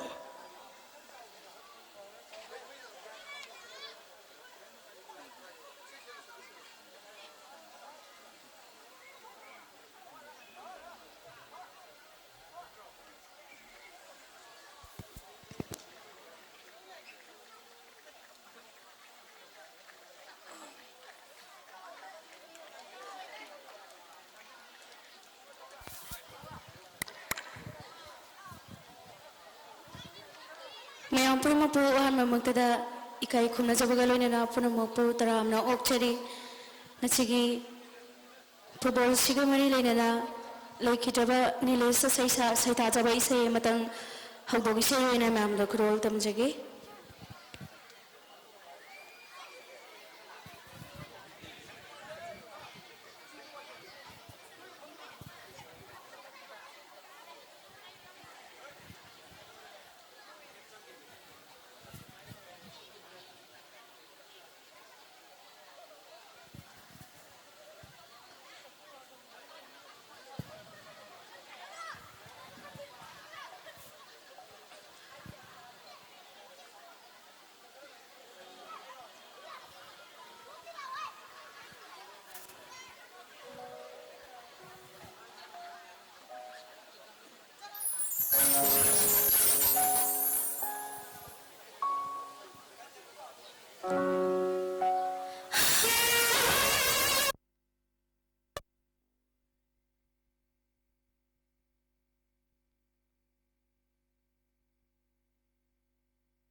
ꯃꯌꯥꯝ ꯄꯨꯝꯅꯃꯛꯄꯨ ꯈꯨꯔꯨꯝꯖꯔꯤ ꯊꯥꯒꯠꯆꯔꯤ ꯁꯨꯔꯃꯥ ꯆꯅꯨ ꯅꯨꯡꯁꯤꯔꯕ ꯂꯩꯈꯤꯗ꯭ꯔꯕ ꯅꯤꯂꯦꯁ ꯋꯥꯍꯦꯡꯕꯝ ꯑꯄꯣꯛꯄ ꯑꯄꯣꯛꯄꯤ ꯏꯃꯨꯡ ꯃꯅꯨꯡ ꯃꯔꯨꯞ ꯃꯄꯤꯖꯥ ꯈꯨꯗꯤꯡꯃꯛꯅ ꯅꯪꯕꯨ ꯑꯗꯨꯃꯛ ꯀꯥꯎꯗꯦ ꯍꯥꯏꯕꯗ ꯌꯨꯝꯐꯝ ꯑꯣꯏꯕ ꯏꯁꯩ ꯈꯨꯗꯣꯜ ꯇꯝꯕꯤꯔꯝꯕꯒꯤꯗꯃꯛꯇꯁꯨ ꯃꯌꯥꯝ ꯄꯨꯝꯅꯃꯛꯅ ꯑꯍꯧꯕ ꯈꯨꯕꯥꯛ ꯑꯃꯇꯪ ꯄꯤꯊꯣꯛꯄꯤꯔꯛꯀꯅꯤ ꯃꯈꯥ ꯇꯥꯔꯛꯄꯁꯤꯃꯗꯤ ꯗꯥꯟꯁ ꯑꯃꯈꯛ ꯃꯌꯥꯝꯗ ꯊꯝꯖꯒꯦ DDI ꯗꯥꯟꯁ ꯑꯃꯗꯤ ꯃꯩꯄꯥ ꯁ꯭ꯇꯨꯗꯤꯑꯣ ꯑꯅꯤꯅ ꯄꯨꯟꯁꯤꯟꯖꯔꯒ ꯂꯥꯡꯖꯔꯛꯄ ꯃꯊꯦꯜꯗꯨꯃꯛꯅꯤ ꯃꯌꯥꯝꯗ ꯃꯁꯤꯃꯇꯪ ꯈꯨꯗꯣꯜ ꯇꯝꯖꯒꯦ ꯂꯦꯡꯊꯣꯛꯄꯤꯔꯛꯀꯅꯤ DDI ꯑꯃꯗꯤ ꯃꯩꯄꯥ studio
Furika se tapla hoge, olorge makku khombe. Furika se tapla hoge, olorge makku khombe. Thonapagi happy, love se kare so. Thonapagi happy, love se kare so.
Tagasari, DDI Dance Group amadi Maipa Studiogi Nauzariba Mahairoi Singh Dancer Singh Sina Mayamda Nungairaba Dance Sama Kubal Tambirambagi Damaktesu Tagat Propondok Sari.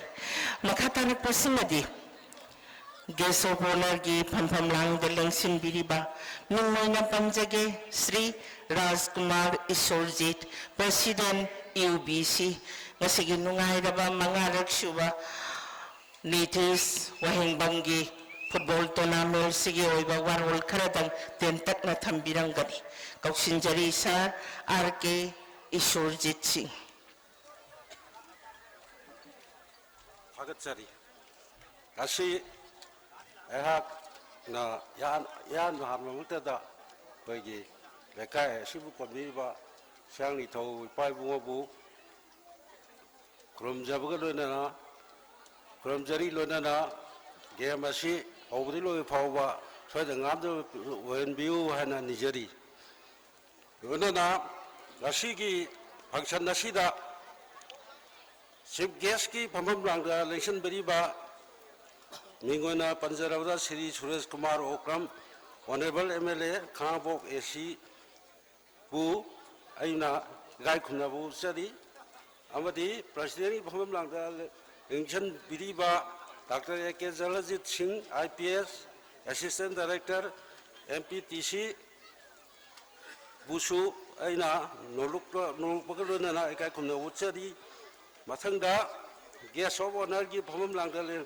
Election Biriba, Sri Megachandra Singha, MPS Pusu, Ehana, SP Far West, Pusu, Aina, Ikai Kunabo Sadi, Goinana, Sri S. Somarendra Singha, Chief Finance Officer, Works, Pusu, Aina, Ikai Kunabo Sadi, Amadi, Akoyi, Sri Tiken, Salam Tiken Singh, Cooperator, 1 number 10 Pusu, Ehana, Noluksabagloina, Ikai Kunabo Sadi.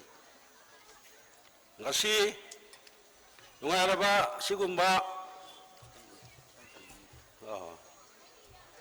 akoigi state level open futsal football tournament fifth mangar suba si hodopui numit asida lengbirakliba akoigi lekai chinninau amadi yamba sing ti mathak thongba ini isal amadi isa singna na thawai yauna function asibu saudwe ati hanu lengbirakuna thawai happy ba function asigi thawai happy baginamakta ayangna usaban club amadi akhoi organizing committee sinja langjariba asigi ki taraptagi ikai khunaba amasung nungajiba phongdokchari lona prinamasu electronic media gi chinau singbusu ayangna Nolukpakaluna Tagachari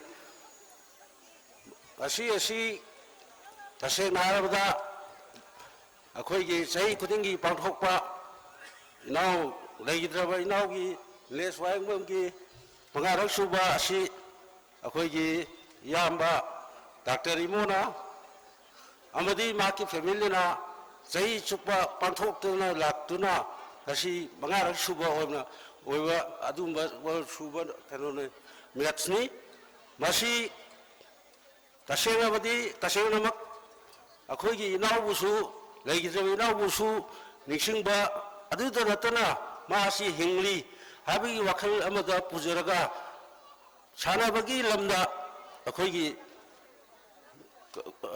Yamba Dr. Imona Honabi Masi Labgam Pavani Masi Asigumba Sanabasi Hajikti Yamna Dakawa Posavani Aduga Masina Akogi Character Kari Akogi Pata Vasinjak Chabadi Nakok Gi Yamna Marueva Akogi Discipline Chambada Yama Tulang Lodi Posamani Aduna Lekaya Shumba Pantok Pivase Lekaya is the lady by Kudiki Labuyan Favadi Tana Degisu Kogi Savan Club C Tana Degisu Sanabagda Adum Akogi Clubasina Akogi Adum Taudur Lagli Aduga Lona Akogi Dr. Imona Akogi Club Asiki Hanagi Pai Puna Tambiramba Koina Nak Senru Tanjariba Sanabu Wasida Koina Kudu Kogi Amuk Tawai Happy Boina Akogi Yamba Dr. Imona Tawdi was Ashi Aina Tarapa Ponduk Sabulona Mata Sajita Lusinjare. Thank you. ꯊꯥꯒꯠꯆꯔꯤ ꯏꯌꯨꯕꯤꯁꯤꯒꯤ president ꯑꯣꯏꯕꯤꯔꯤꯕ ꯔꯥꯖꯀꯨꯃꯥꯔ ꯏꯁꯨꯔꯖꯤꯠꯅ ꯂꯩꯈꯤꯗ꯭ꯔꯕ ꯅꯤꯂꯤꯁ ꯋꯥꯍꯦꯡꯕꯝ ꯑꯄꯣꯛꯄ ꯑꯄꯣꯛꯄꯤꯅ ꯑꯁꯨꯛꯀꯤ ꯃꯇꯤꯛ ꯂꯨꯅ ꯆꯥꯟꯅ ꯇꯧꯖꯔꯝꯕ ꯑꯃꯗꯤ ꯂꯩꯀꯥꯏꯁꯤꯒꯤꯗꯃꯛꯇꯅꯤ ꯈꯟꯕꯤꯔꯒ ꯑꯩꯈꯣꯏꯒꯤ ꯑꯄꯣꯛꯄꯅ ꯏꯁꯥꯒꯤ ꯃꯤꯡꯗ ꯁꯤꯒꯨꯝꯕ ꯐꯨꯠꯕꯣꯜ ꯇꯣꯔꯅꯥꯃꯦꯟ ꯑꯃꯈꯛ ꯀꯠꯊꯣꯛꯆꯕꯁꯤꯗ ꯃꯌꯥꯝ ꯄꯨꯝꯅꯃꯛꯅ ꯍꯔꯥꯎ ꯇꯌꯥꯝꯅ ꯑꯣꯛꯄꯤꯕꯒꯤꯗꯃꯛꯇꯁꯨ ꯊꯥꯒꯠꯄꯤꯔꯝꯕꯕꯨ ꯊꯥꯒꯠꯆꯔꯤ ꯃꯈꯥ ꯇꯥꯔꯛꯄꯁꯤꯃꯗꯤ ꯃꯌꯥꯝꯁꯤꯡꯁꯤ ꯀꯥꯟꯊꯣꯛꯆꯔꯒ ꯋꯥꯔꯧꯕꯤꯔꯣꯏꯗꯕ ꯑꯃꯈꯛꯅ ꯑꯩꯈꯣꯏꯒꯤ ꯁꯤ ꯀ꯭ꯋꯤꯖꯀꯤ ꯐꯝꯐꯝ ꯂꯥꯡꯗ ꯂꯦꯡꯁꯤꯟꯕꯤꯔꯤꯕ ꯃꯤꯡ ꯑꯣꯏꯅ ꯄꯟꯖꯒꯦ Shri Suresh Kumar Okram honourable MLA Khangabok assembly ꯀꯟꯁꯇꯤꯇ꯭ꯌꯨꯟꯁꯤꯒꯤ ꯑꯆꯧꯕ ꯊꯧꯗꯥꯡ ꯄꯨꯕꯤꯔꯤꯕ ꯁꯥꯔꯅ ꯉꯁꯤꯒꯤ ꯃꯉꯥꯔꯛ ꯁꯨꯕ state level open futsal football ꯇꯣꯔꯅꯥꯃꯦꯟꯁꯤꯗ ꯂꯦꯡꯕꯤꯔꯛꯄꯒꯤ ꯑꯃꯗꯤ ꯅꯤꯂꯦꯁ ꯋꯥꯍꯦꯡꯕꯝꯒꯤ ꯇꯨꯡꯒꯤ ꯄꯨꯟꯁꯤꯗ ꯏꯪꯅ ꯆꯤꯛꯅ ꯂꯩꯔꯁꯅꯨ ꯍꯥꯏꯕ ꯋꯥꯔꯣꯜ ꯀꯌꯥ ꯊꯝꯕꯤꯔꯝꯒꯅꯤ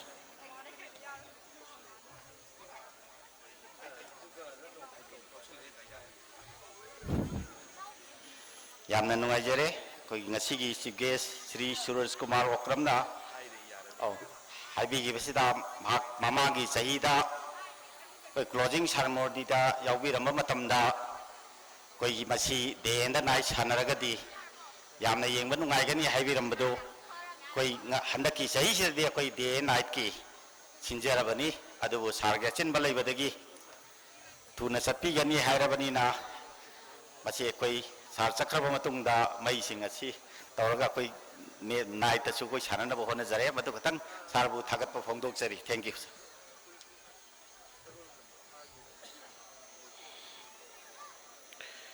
ꯉꯁꯤ state level open futsal football tournament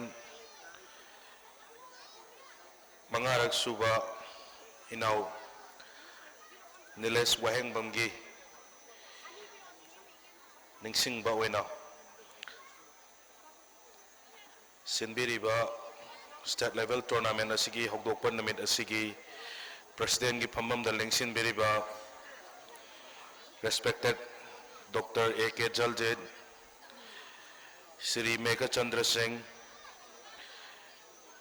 Shri S. Somarendra, Shri S. Tiken Singh, Shri R.K. Isorjit Singh, dais ꯂꯦꯡꯁꯤꯟꯕꯤꯔꯤꯕ ꯐꯪꯁꯟ ꯑꯁꯤꯕꯨ ꯃꯄꯨꯡ ꯐꯥꯍꯟꯕꯗ ꯌꯥꯝꯅ ꯆꯥꯎꯅ ꯊꯧꯗꯥꯡ ꯂꯧꯔꯤꯕ ꯑꯩꯒꯤ ꯀꯀꯥ ꯗꯣꯛꯇꯔ ꯏꯃꯣ ꯅꯥꯀꯟꯗ ꯂꯦꯡꯁꯤꯟꯕꯤꯔꯤꯕ ꯂꯩꯀꯥꯏ ꯂꯝꯗꯝ ꯑꯁꯤꯒꯤ ꯑꯍꯜ ꯂꯃꯟ ꯂꯥꯏ ꯒꯨꯔꯨ ꯏꯃꯥ ꯏꯕꯦꯜ ꯃꯌꯥꯝ ꯄꯨꯝꯅꯃꯛ ꯑꯗꯨꯒ ꯁꯥꯟꯅꯕꯕꯨ ꯊꯋꯥꯏ ꯌꯥꯎꯅ ꯁꯧꯒꯠꯄꯤꯕ ꯂꯥꯛꯄꯤꯔꯤꯕ ꯄ꯭ꯂꯦꯌꯔꯁꯤꯡ ꯄ꯭ꯔꯤꯟꯠ ꯑꯦꯟ ꯏꯂꯦꯛꯇ꯭ꯔꯣꯅꯤꯛ ꯃꯤꯗꯤꯌꯥꯒꯤ ꯏꯆꯤꯜ ꯏꯅꯥꯎꯁꯤꯡ ꯑꯣꯔꯒꯅꯥꯏꯖꯤꯡ ꯀꯃꯤꯇꯤ ꯃꯌꯥꯝ ꯄꯨꯝꯅꯃꯛꯄꯨ ꯇꯦꯟꯁꯤꯟꯖꯔꯒ ꯏꯀꯥꯏ ꯈꯨꯝꯅꯕ ꯎꯠꯆꯕꯒ ꯂꯣꯏꯅꯅ ꯄꯨꯝꯅꯃꯛꯄꯨ ꯏꯀꯣꯛꯅꯅ ꯈꯨꯔꯨꯝꯖꯔꯤ ꯑꯩꯍꯥꯛꯁꯤ ꯑꯍꯥꯟꯕꯃꯛꯇꯗ ꯂꯩꯈꯤꯗ꯭ꯔꯕ ꯏꯅꯥꯎ ꯁ꯭ꯔꯤ ꯅꯤꯂꯦꯁ ꯋꯥꯍꯦꯡꯕꯝꯕꯨ ꯃꯍꯥꯛꯅ ꯂꯩꯔꯤꯕ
ꯐꯣꯛ ꯂꯥꯏꯠ ꯍꯥꯏꯕ ꯇꯥꯔꯦ ꯍꯦꯂꯣꯖꯦꯟ ꯂꯦꯝꯞꯁꯤꯡ ꯃꯌꯥꯝ ꯍꯥꯞꯄꯤꯔꯒ ꯊꯝꯕꯤꯔꯝꯃꯦ ꯑꯁꯤꯅ ꯑꯩꯅ ꯁꯨꯝ ꯌꯦꯡꯖꯕꯗ ꯅꯨꯡꯗꯥꯡꯗ ꯁꯥꯟꯅꯕ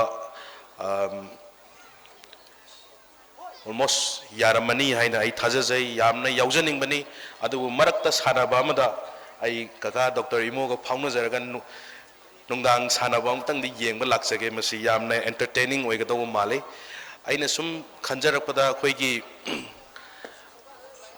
manipur gi kaino haibetare society sida ꯁꯥꯟꯅꯕꯒꯨꯝꯕꯁꯤ ꯂꯤꯂꯥꯒꯨꯝꯕ ꯅꯠꯇ꯭ꯔꯒ ꯏꯁꯩꯒꯨꯝꯕ ꯀꯔꯤꯒꯨꯝꯕꯕꯨꯗꯤ ꯅꯨꯡꯗꯥꯡꯗ ꯇꯧꯔꯒꯁꯨ ꯁꯨꯃꯥꯏꯅ ꯁꯥꯟꯅꯕꯁꯤꯁꯨ ꯑꯦꯟꯇꯔꯇꯦꯟꯃꯦꯟ ꯃꯈꯜ ꯑꯃꯅꯦꯕ ꯑꯗ ꯃꯁꯤ ꯅꯨꯡꯗꯥꯡꯗ ꯇꯧꯕꯁꯤ ꯌꯥꯝ ꯑꯩꯈꯣꯏ ꯑꯩꯅ ꯁꯨꯝ ꯌꯦꯡꯖꯔꯛꯄꯗ ꯗꯔꯀꯥꯔ ꯂꯩꯕ꯭ꯔꯥ ꯍꯥꯏꯅ ꯁꯨꯝ ꯊꯥꯖꯖꯕ ꯑꯗꯨꯅ ꯁꯨꯃꯥꯏꯅ ꯁꯤꯟꯕꯤꯔꯝꯕ ꯂꯩꯀꯥꯏꯒꯤ ꯑꯍꯜ ꯂꯃꯟ ꯑꯗꯨꯒ ꯀꯃꯤꯇꯤ ꯀ꯭ꯂꯕꯀꯤ ꯂꯩꯕꯤꯔꯤꯕ ꯃꯌꯥꯝꯁꯤꯡꯅ ꯃꯁꯤ ꯁꯤꯟꯕꯤꯗꯨꯅ ꯑꯩꯈꯣꯏ ꯉꯍꯥꯛ entertain oina tawraga aduga isaju phaba haiba tare sanaba si yamna darkar lei isaju phaba aina article masum pajabada koi nomagi sana huwa nomagi larik kitang pahuwa nang internet mobile da ne khangde amani khangde article oro oro masina brain gi cell si koi doctor mayam budi yaubirangani aina sum yaubiri masida aina thengnajarakpada brain gi cell ji karimta tawdragadi sports activity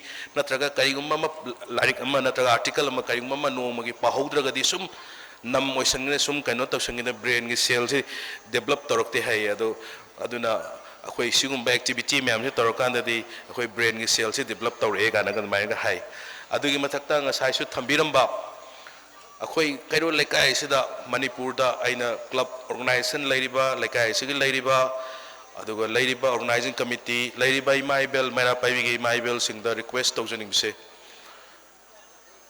मफम मफम खुदिंग दा मणिपुर दा आई याम्बा कोई respected Imphal waste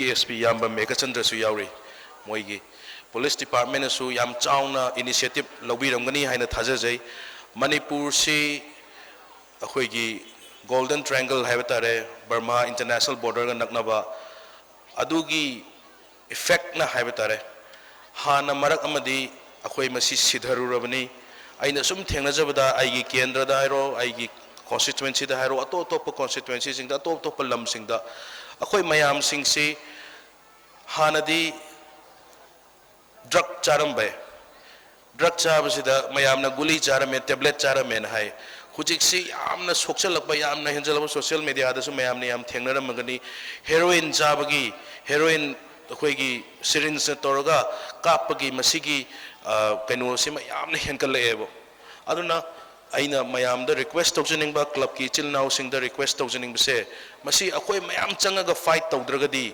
akhoi manipur dagi masi muthat khiba manipur dagi si kaino taw khiba masi akhoi yamna darkar leirabani habisne police matom dana su loina mak tawbang ambana te baduna angang sing se kamaina tawgadage habise aigi kendra da aigi constituency da aina mafam makhakta angang si leital yamna leitaba imung se yamna lairaba imung ngaktoy moy taramukse yamna lairaba imung ngaktoy ba kamaina tawrino moina charam mise kamaina tawrino haiba tamda paisa paiba imung ngi macha nupana macha amakhna moy je lainaba sum hujiki drugs lainaba sinnaram moy adudagi sinnabadagi moy je sum addict tawraga nomagi charamuk talaga chaba waba imungi angang sing oiraga lerameba adu aina kitang mayam ga tana jarga mkhoi singdu akhoi center da thamaga mosi kitang phagalakra yengsena adumaina tawjaba club ki mayam sing kari sing toroga tawba lei aduna masi akhoi gi lairiba sanabagi hiram asida sangsallaga adom da chatkidana ba mayam na hone biri se yamna thagat chiningai oi masi amuk hena chauna amuk hena aphaba praja mayam gi laikai gi khun gi healthy fit colony akhoi gi kanoma oina ba constituency aduga lekai am oinaba mayamda kanna honabiyu haiduna appeal tawjari aduga aina point amatang thamjaning bise manipur gi ngasai lakpiramba haibtare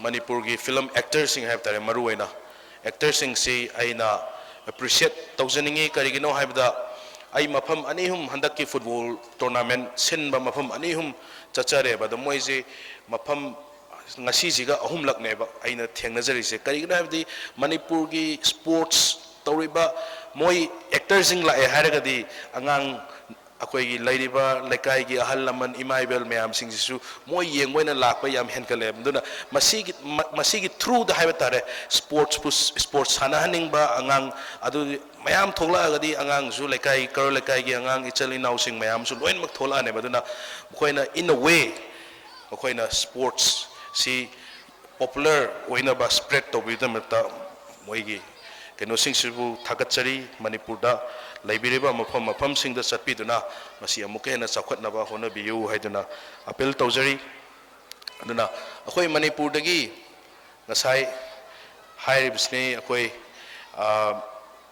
sports remittance income haib tare koi ampha gi ahalaman sing ai nong phaminna bada football dagi hai tare football dagi remittance income je manipur da almost 25 to 30 crore di sanga angane haiba mapanda sanari ba maitai gi manipur gi macha players sing sina haiba tare pusalakli ba maitai khatna ti ato pa akhoi gi lairiba tribal chinau singi akhoi gi maitai pangal chinau singi lairiba player mapanda sanari ba player mayam sing sina pusalai ba remittance income sing si yam gre hairiba adu sigumba playground macha sing stagi hidden talent leba mayam sing adu mayam na sinbiriba masigumba tournament sing sina masidagi akhoi tholakpane haina thajajai masigumba mayam sigumba playground sigumba kaino mayam si henkala matamda yam khala matamda manipur dagi sigumba player mayam sing se national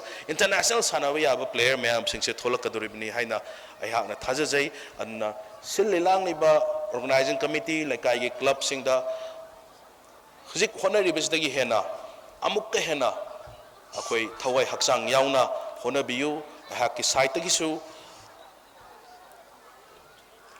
state asigi lawmaker humpu leibagi manungda hak su naha am oina mayamna nuksibiduna yahun biri akoi oiraga leiribasida akoi gi assembly da hoiro kari da hairo haki site gi sports ki hiramda football gi hiramda puthokpa yaba hogdokpa yaba suggestion mayam sing tawduna ahak su kanna hona jage mayam na thaujal pibiu mayam sinbi langbi riba mayam sing su mai pakba future da amuke hena chauna sinba ngamba oibiu ahak kusu sahi kudingi kaudana invitation tawbiro ahak na sangagadi songsoi dana yaujage haiba wafam khrase thamjaraga tinbiriba halaman nimaibel mayam punamak ahak na amuka hana kai khumna ba uchaboloina punamapu kokna khurumjari thank you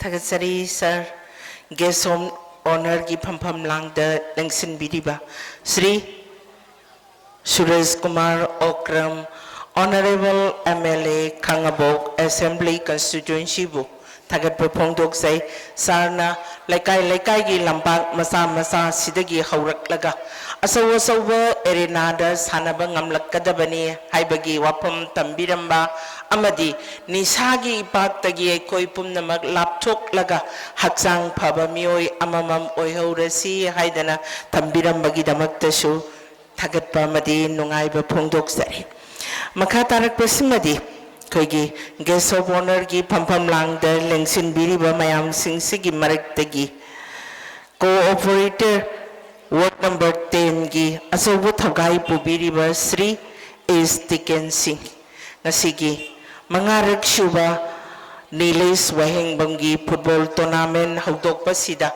mayam pumnamakta yaipa paujel kharadang thambirangani mingoy na panjari S Tiken Singh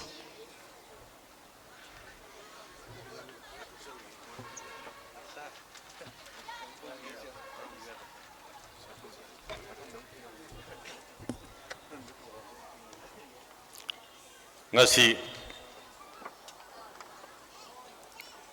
January gi tang 18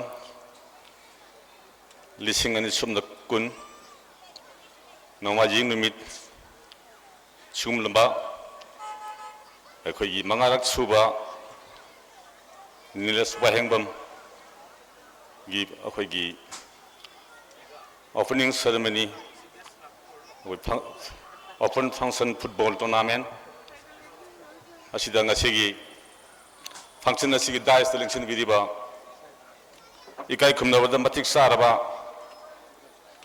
ngasigi chief guest ki famlam selection biramba Shri Suraj Kumar Okram Honorable MLA Khangapok Esibu aina aham kadar taram nuksari amadi President gi famam langdeling sin biriba kai khumna matik saraba Dr. A.K. Jaljit Singh IPS Accident Director NPDC koi matam sang na Imphal West ki HPSU pujaramba niyadubu mathangda koi gi guest of honor gi famam langdeling sin biriba Shri Megasandra Singh MPS SP Imphal West Matanda CDS Samarinder Singh, Chief Finance Officer Works,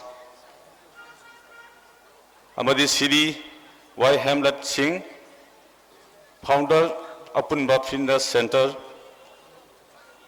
Managing Director Imphal, Matanda Siri R.K. Sorjit Singh, President Saban Club, Aiki Marpu, Kaikunda Busari, amadi ngasigi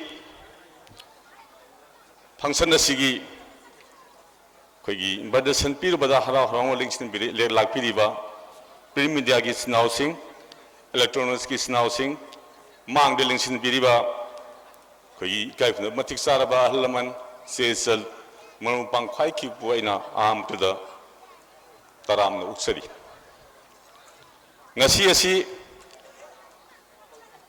Nilas wahang mangi sungba amanung siba ni sungba numit sahi gi sungba matamda koi wahang bam family na apokpa koi tamu imona amadi koi wahang bam family na am thawai yauna sungba tona na si karai de soi gi dagi haidana koi ngasi babu da sathar iba leptna sathar iba tournament asida koi asuki matik thawai yawa sida yengraga ai isa koi war achimukta leijaraga su aikon kari pangma yage haiba timing yengba adagi club ki saban gi sinau singna akhoi thawai yauna tobirak pasingse wahangman family na aduki matik thawai yaubadagi akhoi gi chongthok charak pani aduna masigumba akhoi gi football gi game asi akhoi gi mutkidoroba tabda tamna sumut khidoroba koi lampak lektaba fil lektaba angang sanore puthongno lektaba akoina matam mamada koina angang uringai matam dadi simba matam asi akoi gi lampak khudingi football si karuga tam horen mamdi hoba yumda hanjalu deni school ne halakbaga ado hojiti angang je sanabon leitabnina akhoi mama mapa na guardian sing na sanange hargasu atopa game sing sanahali football gi masana simadi akhoi gi magi mafam si lektaba nomu gi sum mangsalakpa akhoi ngasi gi usaban gi siumba film ma leho sisu yang wana haidi kan gi ba filni akhoi gi atopa community hall saba matamda akhoi gi jaga space leihiba aduga thangnabada leiba lampak mayam sidi akhoi gi loina mangsin mangre hoji football gi film ho lekai sida full masam hule rektabani aduna angang singna football world cup ki matam si nataga sisi mit ki matam adi I league sanabagi akhoi tv daga yengba matam sida kamai togeda akhoi gi ball sil poraga sumang na sanam matamda akhoi gi ahal laman singna akhoi gi mongon da kai lai nung sokada phalang da ke tokidena saibi ngang khaida agang gi saban haram last day angang sing si kadogi bo sorok da thokre sorok ta koilang thatu wen kawe ada football gi masana si pamjaba yam leiba manipur da aduga phil lekta min sanore pu thopang amuktaba adu siuma mafam ma akhoi gi nilas wahengbam na kanji bese akhoi gi ramna akhoi kanoni aduna masi akhoi gi nisagi saba drug saba kogi lairiba khudimasi game and sports da aduke matik kalle mana any masana any games and art and culture ꯁꯨꯝꯕꯁꯤꯗ ꯑꯩꯈꯣꯏꯒꯤ ꯅꯤꯁꯥꯁꯦ ꯆꯪꯕ ꯉꯝꯗꯦ ꯃꯣꯏꯗꯣ ꯑꯗꯨꯅ ꯁꯤꯒꯨꯝꯕꯁꯤꯗꯤ ꯑꯩꯈꯣꯏ ꯆꯪꯗꯅ ꯑꯩꯈꯣꯏ ꯃꯌꯥꯝ ꯆꯪꯗꯅ ꯃꯁꯤꯒꯨꯝꯕꯁꯦ ꯁꯤꯒꯨꯝꯕ ꯁꯥꯟꯅꯔꯣꯏ ꯅꯠꯇ꯭ꯔꯒ ꯁꯤꯒꯨꯝꯕ ꯀꯩꯅꯣꯁꯤꯡꯁꯤ ꯊꯣꯛꯂꯛꯄ ꯃꯇꯝꯗ ꯑꯩꯈꯣꯏꯅ ꯁꯄꯣꯔꯠ ꯇꯧꯕꯤꯒꯗꯕꯅꯤ ꯑꯩꯈꯣꯏ ꯊꯋꯥꯏ ꯌꯥꯎꯕꯤꯒꯗꯕꯅꯤ ꯃꯣꯏꯒꯤꯗꯃꯛꯇ ꯀꯩꯅꯣ ꯑꯩꯈꯣꯏ ꯌꯦꯡꯉꯒ ꯇꯧꯕꯤꯒꯗꯕꯅꯤ ꯃꯣꯏꯗ ꯌꯥꯎꯔꯤꯕ ꯑꯩꯈꯣꯏꯒꯤ ꯁ꯭ꯄꯤꯔꯤꯠꯁꯦ ꯍꯜꯍꯜꯂꯣꯏꯗꯕꯅꯤ ꯑꯩꯈꯣꯏꯅ ꯃꯣꯏꯒꯤꯗꯃꯛꯇ ꯃꯇꯦꯡ ꯄꯥꯡꯕꯤꯒꯗꯕꯅꯤ ꯑꯗꯨꯒ ꯑꯩꯈꯣꯏꯒꯤ ꯅꯤꯁꯥꯒꯤ ꯏꯄꯥꯛꯇ ꯀꯔꯤꯒꯨꯝꯕ ꯆꯪꯈꯤꯕ ꯇꯥꯔꯒꯗꯤ ꯃꯁꯤ ꯑꯩꯈꯣꯏꯒꯤ ꯀꯅꯥꯒꯤ ꯃꯥꯡꯖꯕꯅꯣ ꯑꯩꯈꯣꯏꯒꯤ ꯃꯥꯡꯖꯕꯅꯤ ꯑꯩꯈꯣꯏꯒꯤ ꯏꯆꯥ ꯃꯥꯡꯖꯕꯅꯤ ꯏꯁꯨ ꯃꯥꯡꯖꯕꯅꯤ ꯑꯗꯨꯅ ꯑꯩꯈꯣꯏꯒꯤ ꯂꯩꯔꯤꯕ ꯒꯦꯝꯁ ꯑꯦꯟ ꯁ꯭ꯄꯣꯔꯠꯁꯇꯤ ꯑꯩꯈꯣꯏ ꯀꯩꯅꯣꯅꯤ ꯃꯁꯤ ꯑꯩꯈꯣꯏ ꯏꯖꯨꯀꯦꯁꯟ ꯃꯈꯜ ꯑꯃꯅꯤ ꯁꯤꯁꯨ ꯋꯥꯟ ꯑꯣꯐ ꯗ ꯏꯖꯨꯀꯦꯁꯟ ꯍꯥꯏꯗꯤ ꯃꯥꯁꯤ ꯑꯩꯈꯣꯏꯒꯤ ꯀꯩꯅꯣꯅꯤ ꯑꯩꯈꯣꯏꯅ ꯀꯔꯤꯒꯨꯝꯕ ꯏꯆꯥꯁꯤꯡꯁꯤ ꯏꯁꯨꯁꯤꯡꯁꯤ ꯑꯩꯈꯣꯏ ꯁꯥꯟꯅꯕ ꯊꯥꯗꯣꯛꯄꯁꯤ ꯂꯥꯏꯔꯤꯛ ꯈꯨ ꯇꯝꯍꯟꯒꯗꯕꯅꯤ ꯁꯥꯟꯅꯕꯁꯨ ꯊꯥꯗꯣꯛꯀꯗꯕꯅꯤ ꯃꯥ ꯑꯃꯗꯤ ꯃꯥ ꯒꯦꯝ ꯑꯦꯟ ꯁ꯭ꯄꯣꯔꯠꯁꯇ ꯑꯃꯗꯤ ꯇꯁ ꯇꯧꯍꯟꯒꯗꯕꯅꯤ ꯑꯗꯨꯅ ꯁꯤꯒꯨꯝꯕ ꯑꯩꯈꯣꯏꯒꯤ ꯁꯥꯟꯅꯔꯣꯏꯁꯤ ꯄꯨꯊꯣꯛꯄ ꯉꯝꯗ꯭ꯔꯒꯗꯤ ꯑꯩꯈꯣꯏꯒꯤ ꯃꯅꯤꯄꯨꯔꯁꯦ ꯉꯁꯥꯏꯒꯤ ꯑꯩꯈꯣꯏꯒꯤ ꯊꯕꯛ ꯐꯪꯕꯒꯤ ꯁꯦꯃꯤꯁꯥ ꯑꯗꯒꯤ ꯑꯇꯣꯞ ꯑꯇꯣꯞꯄ ꯑꯩꯈꯣꯏꯒꯤ ꯔꯤꯁꯣꯔꯁ ꯂꯩꯔꯛꯇꯕ ꯑꯗꯒꯤ ꯁꯤꯗꯒꯤ ꯑꯃꯨꯛ ꯂꯥꯏꯔꯤꯛ ꯇꯝꯃꯅꯤ ꯑꯩꯈꯣꯏꯒꯤ ꯃꯀꯣꯛ ꯊꯣꯡꯅ ꯂꯥꯛꯄ ꯁꯥꯇ꯭ꯔ ꯁꯥꯇ꯭ꯔꯤꯁꯤꯡꯗꯨꯗꯤ ꯃꯀꯣꯛ ꯊꯣꯡꯅ ꯑꯗꯨꯝ ꯆꯠꯈ꯭ꯔꯅꯤ ꯃꯔꯛꯇ ꯂꯩꯍꯧꯔꯤꯕ ꯁꯥꯇ꯭ꯔ ꯁꯥꯇ꯭ꯔꯤꯁꯤꯡꯁꯤꯗꯤ ꯂꯣꯏꯅ ꯃꯥꯡꯉ ꯉꯁꯤ ꯑꯩꯈꯣꯏꯒꯤ ꯍꯥꯟꯅ ꯑꯩꯈꯣꯏꯅ ꯀꯜꯂꯨꯔꯤꯕ ꯅꯤꯁꯥꯒꯤ ꯀꯩꯅꯣꯁꯤꯡꯁꯦ ꯑꯩꯈꯣꯏ ꯀꯩꯅꯣꯁꯤꯗ ꯑꯗꯨꯝ ꯆꯪꯈꯤꯕ ꯇꯞꯅ ꯁꯨꯝ ꯆꯪꯈꯤꯕ ꯃꯥꯒꯤ ꯀꯔꯤꯒꯤꯅꯣ ꯍꯥꯏ ꯀꯥꯟꯗ ꯃꯥꯅ ꯇꯝꯖꯔꯨꯕ ꯂꯥꯏꯔꯤꯛ ꯃꯄꯥꯟꯗ ꯆꯠꯂꯒ ꯃꯥꯅ ꯊꯥꯖꯔꯨꯕ ꯃꯌꯥꯝꯁꯤꯡꯗꯨ ꯂꯣꯏꯅ ꯐꯦꯜ ꯑꯣꯏꯔꯛꯄ ꯃꯇꯝꯗꯗꯤ ꯃꯥꯒꯤ ꯀꯩꯅꯣꯗꯨ ꯅꯤꯁꯥꯔꯣꯝꯗ ꯁꯨꯝ ꯆꯠꯈꯤꯕ ꯃꯁꯤꯃꯁꯨ ꯑꯩꯈꯣꯏ ꯄꯨꯟꯅ ꯉꯥꯛꯊꯣꯛꯃꯤꯟꯅꯕ ꯗꯔꯀꯥꯔ ꯑꯣꯏ ꯃꯅꯤꯄꯨꯔꯁꯦ ꯍꯧꯖꯤꯛꯇꯤ ꯑꯗꯨꯛꯀꯤ ꯃꯇꯤꯛ ꯁꯣꯛꯆꯜꯂꯛꯑꯦ ꯑꯩꯈꯣꯏ ꯀꯔꯤ ꯍꯥꯏꯇꯥꯔꯦ ꯌꯥꯝꯅ ꯑꯩꯈꯣꯏꯒꯤ ꯋꯥꯕ ꯌꯦꯡꯕꯗ ꯑꯩꯈꯣꯏꯒꯤ ꯅꯤꯁꯥ ꯆꯥꯕꯅ ꯃꯁꯤꯡ ꯍꯦꯟꯖꯜꯂꯛꯄ ꯑꯗꯨꯅ ꯁꯤꯒꯨꯝꯕ ꯃꯌꯥꯝꯁꯤꯡꯁꯤ ꯑꯩꯈꯣꯏꯒꯤ ꯁꯤꯒꯨꯝꯕ ꯑꯩꯈꯣꯏꯒꯤ ꯐꯨꯠꯕꯣꯜ ꯃꯁꯥꯟꯅ ꯑꯗꯒꯤ ꯑꯇꯣꯞ ꯑꯇꯣꯞꯄ ꯒꯦꯝꯁꯤꯡꯅ ꯑꯩꯈꯣꯏꯅ ꯀꯜꯂꯤꯕꯁꯤ ꯑꯩꯈꯣꯏ ꯑꯗꯨꯛꯀꯤ ꯃꯇꯤꯛ ꯑꯩꯈꯣꯏꯅ ꯊꯋꯥꯏ ꯌꯥꯎꯁꯟꯁꯤ ꯃꯁꯤ ꯍꯥꯏꯔꯒ ꯉꯁꯤꯒꯤꯗꯤ ꯃꯇꯥꯡ ꯁ꯭ꯋꯥꯏ ꯇꯦꯟꯁꯤꯟꯖꯒꯦ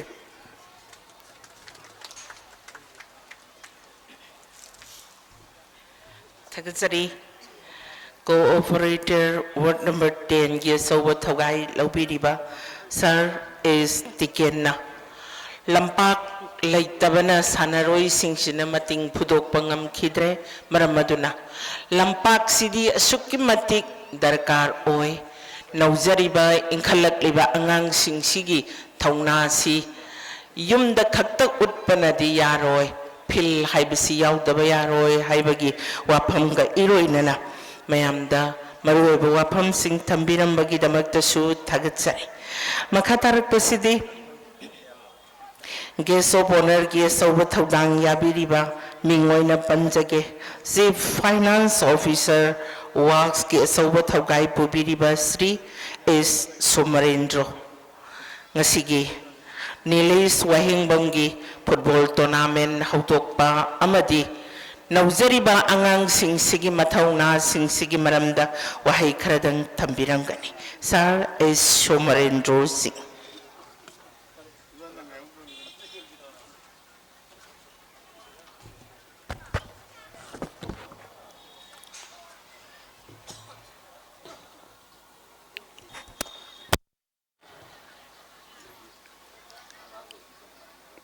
ꯑꯍꯥꯟꯕꯃꯛꯇꯗ ꯂꯝ ꯑꯁꯤꯕꯨ ꯀꯣꯟꯕꯤꯔꯤꯕ ꯑꯩꯒꯤ ꯁꯌꯥꯏ ꯅꯤꯡꯊꯧꯕꯨ ꯀꯣꯛꯅꯣꯟꯅ ꯈꯨꯔꯨꯝꯖꯔꯤ ꯑꯗꯨꯒ ꯆꯤꯐ ꯒꯦꯁꯀꯤ ꯐꯝꯐꯝ ꯂꯥꯝꯗ ꯂꯦꯡꯁꯤꯟꯕꯤꯔꯝꯕ ꯃꯁꯥꯒꯤ ꯑꯆꯤꯟꯕ ꯊꯕꯛ ꯑꯃ ꯂꯩ ꯍꯥꯏꯗꯨꯅ ꯑꯩꯈꯣꯏꯒꯤ ꯂꯦꯡꯕꯤꯈ꯭ꯔꯕ ꯁ꯭ꯔꯤ ꯑꯣꯅꯔꯦꯕꯜ MLA ꯈꯥꯡꯉꯕꯣꯛ AC ꯃꯤꯡ ꯑꯣꯏꯅ ꯄꯟꯖꯔꯕꯗ ꯁ꯭ꯔꯤ ꯁꯨꯔꯖ ꯀꯨꯃꯥꯔ ꯑꯣꯀ꯭ꯔꯝ ꯑꯃꯗꯤ ꯑꯩꯒꯤ ꯏꯌꯥꯝꯕ ꯍꯥꯏꯗꯤ ꯇꯥꯃꯣꯅ ꯀꯧꯖꯕ doctor AK Jaljit guest of honour ꯑꯩꯒꯤ ꯏꯌꯥꯝꯕ ꯍꯧꯖꯤꯛ SP Imphal West की S Megachandra Singh Ayamba Sri S Tiken Singh Corporator Ward number 10 Egilikai Yambung Sri RK Isorjit Singh President UBC Bu ꯑꯍꯥꯟꯕꯗ ꯑꯩꯅ ꯏꯀꯥꯏ ꯈꯨꯝꯅꯕ ꯎꯠꯆꯔꯤ ꯑꯃꯁꯨꯡ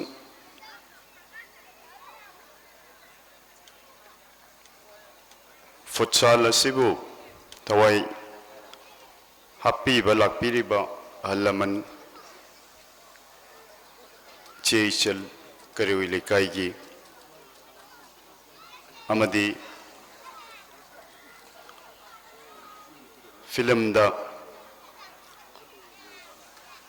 ꯐꯤꯂꯝꯒꯤ ꯃꯤꯑꯣꯏꯁꯤꯡ ꯑꯃꯁꯨꯡ ꯃꯤꯗꯤꯌꯥꯁꯤꯡ ꯑꯍꯥꯟꯕꯃꯛꯇꯗ ꯏꯀꯥꯏ ꯈꯨꯝꯅꯕ ꯎꯠꯆꯔꯤ ꯑꯩ ꯁꯥꯡꯅ ꯂꯧꯖꯔꯣꯏ ꯂꯩꯈꯤꯗ꯭ꯔꯕ ꯅꯤꯂꯦꯁ ꯋꯥꯍꯦꯡꯕꯝ ꯑꯩꯒꯤꯗꯤ ꯏꯆꯥ ꯍꯥꯏꯕ ꯇꯥꯔꯦ ꯌꯥꯝꯅ ꯄꯣꯛꯄꯅꯤ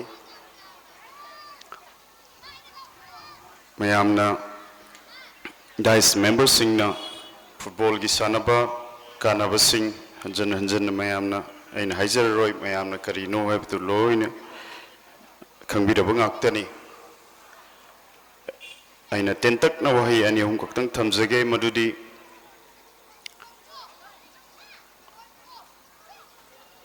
ꯑꯩꯈꯣꯏꯒꯤ ꯏꯌꯥꯝꯕ ꯇꯥꯏꯃꯣꯅ ꯗꯥꯛꯇꯔ ꯏꯃꯣꯅ ꯁꯨꯝꯕ ꯃꯆꯥꯒꯤ ꯅꯨꯡꯁꯤꯕꯕꯨ ꯁꯃꯥꯖꯒꯤ ꯀꯥꯟꯅꯕꯔꯣꯝꯗ ꯑꯣꯟꯊꯣꯔꯛꯄ ꯂꯩꯀꯥꯏꯒꯤ ꯀꯥꯟꯅꯕꯔꯣꯝꯗ ꯑꯣꯟꯊꯣꯔꯛꯄ ꯄ꯭ꯂꯦꯌꯔꯒꯤ ꯃꯦꯀꯤꯡ ꯑꯣꯐ ꯗ ꯐ꯭ꯌꯨꯆꯔ ꯑꯣꯟꯊꯣꯔꯛꯄ ꯃꯁꯤ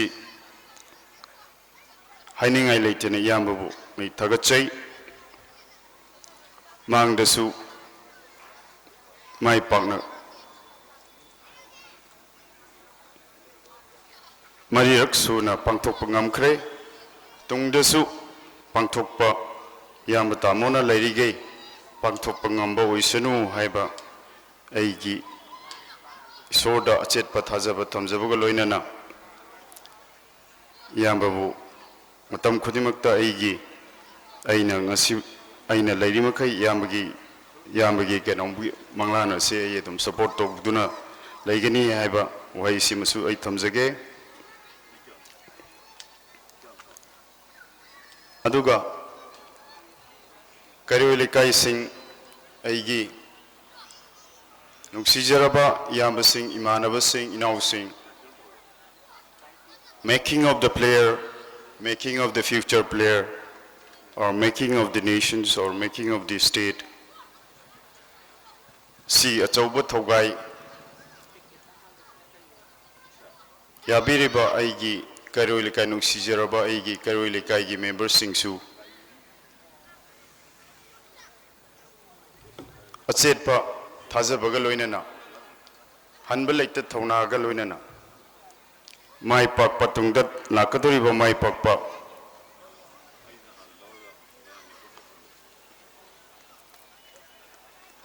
tournament kayada saruk yahaningi amasung yakigani haibagi achetpa thajabasu thamjai aroibada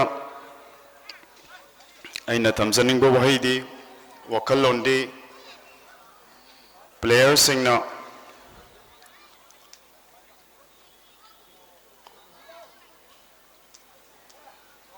sanaba matamda koigi discipline leina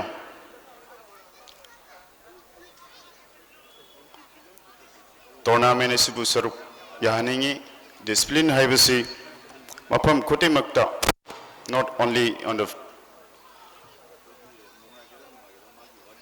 field natana life ki kaya amadasu darkar oy haibasi mayamna khangnarabani adubu field da hojikti football gi field saisda hojik so many rules mayam ama same khre mayamna ubiraduni tv da kaida ngak mayamna ubirabduni player gi discipline se asuki matik wangdaba yade niyom se ngak taba yade masibu ngak targadi player singsi magi life ki or magi career da yamna sahi ahum mari manga event lifetime bu ban to yauribani aduna masidagi sumba ground macha sidagi discipline haiba wahi si yamna tambagi nganna tambagi tanja ama pangbane na ina khanjai maram aduna nawriba inkhaliba ngang singi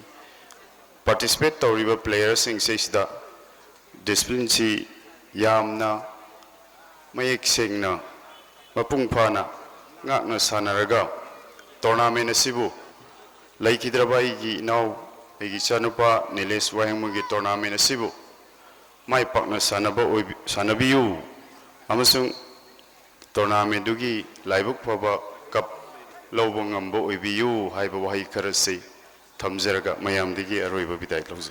Thank you.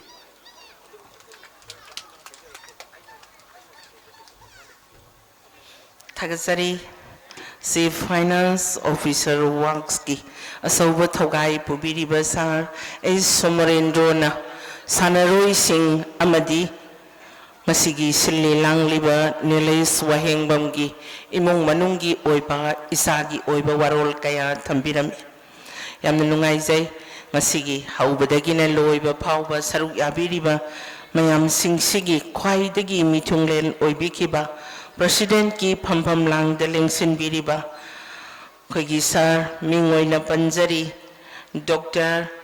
A.K. Zaljit Singh IPS Assistant Director MPTC Masigi Nungairaba Football Maze Amadi Naujariba Isa Sigi Tungi Punsida Adumak Ingna Sikna Santi Oina Lairo Haibagi Pauzel Kaya Pipiram Nanabagidama Ningsing Jari Sar Mingoina Panjari Dr. A.K. Zaljitsi.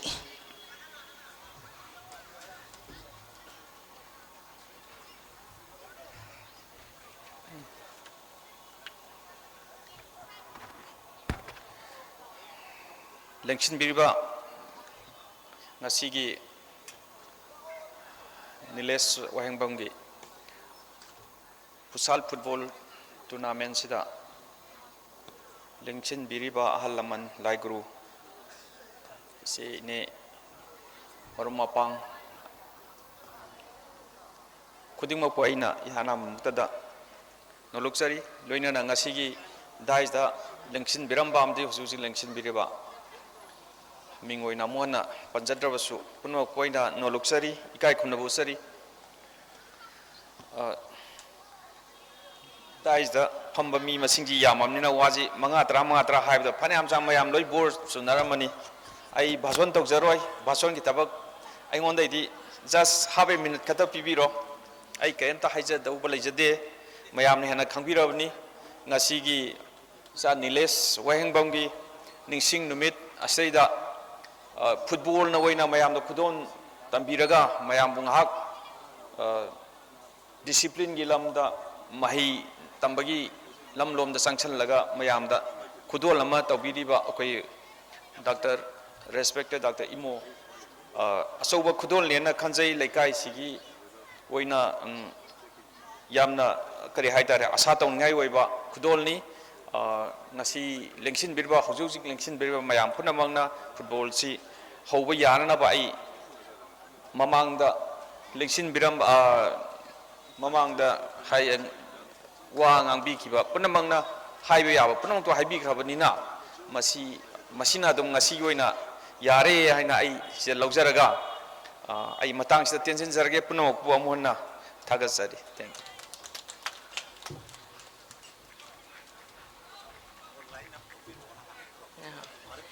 Tagasari Koigi Nasigi Nungairaba Star 11 Open Futsal Football Tournament Nilesh Wahengbamgi Damaktani Kanjaraga Katsariba Football Mesida Lamdam Sigi Sangairaba Mingoina Panjari Nasigi na preside to Biramba Dr. A.K. Zaljit IPS Assistant Director MPTC Mamalyam laba warol kaya tambiram bagi damaktasu sinjalang jari bagi maikai dagi nungai jaba phongdok sari player sing line up tawbiba yaragani haiba ayaba paw makak pibi yaragadi maikai animaki players sing line up tawbina baning singjari makatarak pasidi board of thanks pibina bagi damakta mingoina panjage wahengbam Ranjit Kumar Singh Deputy Director Health sarna ngasigi football match amadi laikhidraba isagi damak katsaba sida mathau mangam pangthok pagi oiba warol kharadang punna thambirangani mingoina panjari Sir Ranjit Kumar Singh.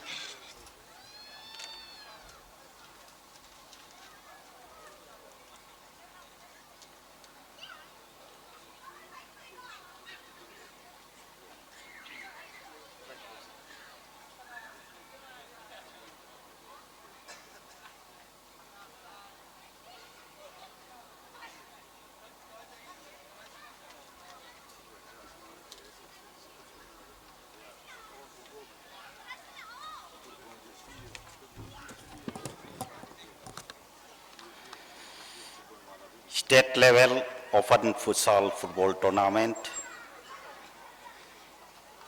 ngasi hogdokpan with asigi mayai tangbal da lengsin biramba mingoina panjarabada chief guest ki phamam lang da lengsin biba Sri Suraj Kumar Okram honorable MLA Khangabok Esina amalyam laba pokta kya thambiramba ki damakta su Usabon Club amasung organizing committee ani gi maikai dagi hanna thagatpa phongdoksari aduga mayam dagi khobak ahowa matanga nijari madudi ngasigi chief guest na koi organizing committee da football asigi damakta haiduna seloina lupa lising taraga manga mateng pangbirame masigi damakta mayam dagi khobak ahowa mata nijari. Thank you. Makata jarakpada President gi phampam langda lengsin biriba AK Jalajit Dr. AK Jalajit Singh IPS pusu organizing committee amasung UBC gi maikei dagi ngamkai leitana thagatpa phongdoksari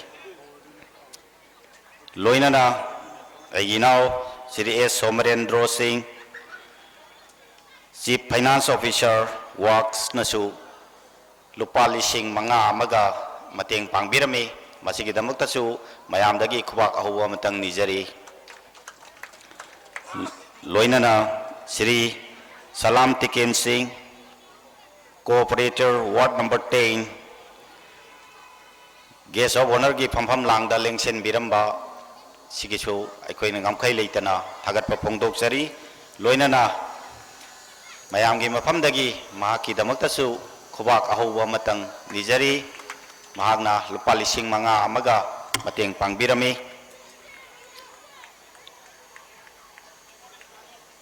loinana ngasigi hajik lengjenduna leibiriba mingoina panjabada Dr. AK Jalajit Singh IPS Assistant Director MPTC nasu ngasigi organizing committee da lupa lising taruk amaga mateng pangbi masigi damakta su mayam lengsin biriba mayam dagi khubak ahuwa matang nijari. Thank you. Loisalakpada Sri RK Surjit Singh President RK Surjit Singh pusu thagatpa phongdoksari loinana program asibu mapung phana ba honabiba Money Youth Film Star Singsu ngamkai leitana organizing committee dagi thagatpa phongdoksari loinana Sayang Ningthau Maira Paibi Ima Ibel Singna ngasi aikoigi leijaba pijet chetuna lengbi ragliba aikoigi guest sing chief guest president guest of honor puno makpu okpi duna phangsal asibu mapung phan bibagi damakta Sayang Ningthau Maira Paibi Ima Ibel Singsu hanna ngamkai leitana thangatpa phongdoksari loinana all the invitees ngasi football asibu mapung phana ba lengbi ragliba mayam punaba pusu organizing committee maikai dagi nologna ningsing jari thagatpa phongdoksari duga loinana electronics and print media na mafam khudingda kachin koya yauna won bigadoriba asigum laba football match असिबुसु cover तौबीदुना हौबदगिना हयेंग February की तांग अनि फावबा cover तौबीदुना थागतपिगनी हाइदुना ताकपिरपगिदमक्तसु ऑर्गेनाइजिंग कमिटी अमसुंग यूबीसी उसावन क्लब की माइकैदगी हन्ना हन्ना थागतप फोंदचरी लोइसल्लकपदा मिंगोइना पंजद्रगसु ngasi अखोइना हाइजरुबा इनवाइट तौजरुबा मतमदा हराव हराव याबिदुना लेकाय सिगे कोइबदा लेबिरिबा अहलमन लाइगुरु लिचिलिनाव फुटबॉल बु थवाई हापी लेंबी रखपगिदमक्तसु ऑर्गेनाइजिंग कमिटी अमसुंग उसाबाबल क्लब की माइकैदगी ngमखै लेतना थागतप फोंदोकचरी अन लागलिबा फेब्रुवारी की तांग 12 फावबा अखोइ डे एंड नाइट फुटबॉल असि सानगनी मसिदसु मियेंग ताबियु हाइदुना ऑर्गेनाइजिंग कमिटी की माइकैदगी नोलोंगना निंगसिंगजरी लोइसनजरपदा अइना मिंगोइना पंजबदा चिथा हौरबा नांदा हौबा यावरगसु पुन्ना सुपचनजरगा ngasiगी ओपनिंग सेरेमनी असिदा लेंबिरगलिबा ख्वाइ खिबिकपु खुबांग चांगजौ तरा लोनदुना पयाम पुनमक्ता इकाई खुनबा उत्सबगा लोइनना ऑर्गेनाइजिंग कमिटी नीलेश वायंगबम लोइनना उसावन क्लब की माइकैदगी मयाम पुनमकपु थागतप पोंगदोकसरी थैंक यू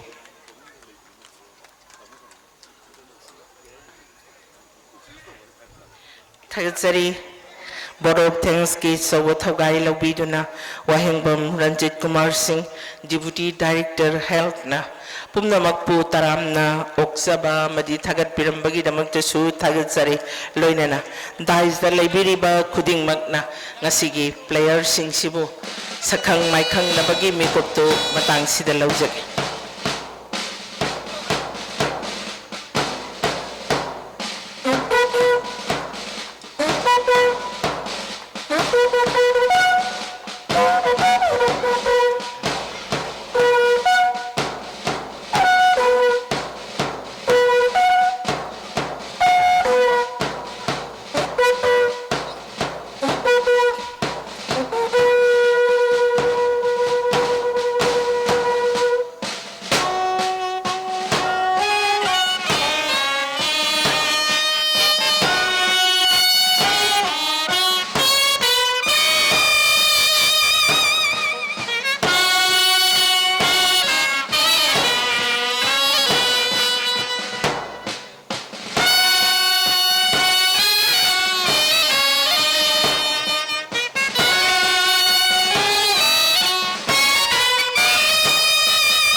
थागतसरी ngasiगी president की फंबम लांग लेंसिंग बिरिबा doctor A K. Jaljit Singh IPS assistant director MPTC ना फुटबॉल सिबु यारे हाइदना हाइबिरंबगा इरोइनना हौरे हाइबगी अयाबदु पिजरी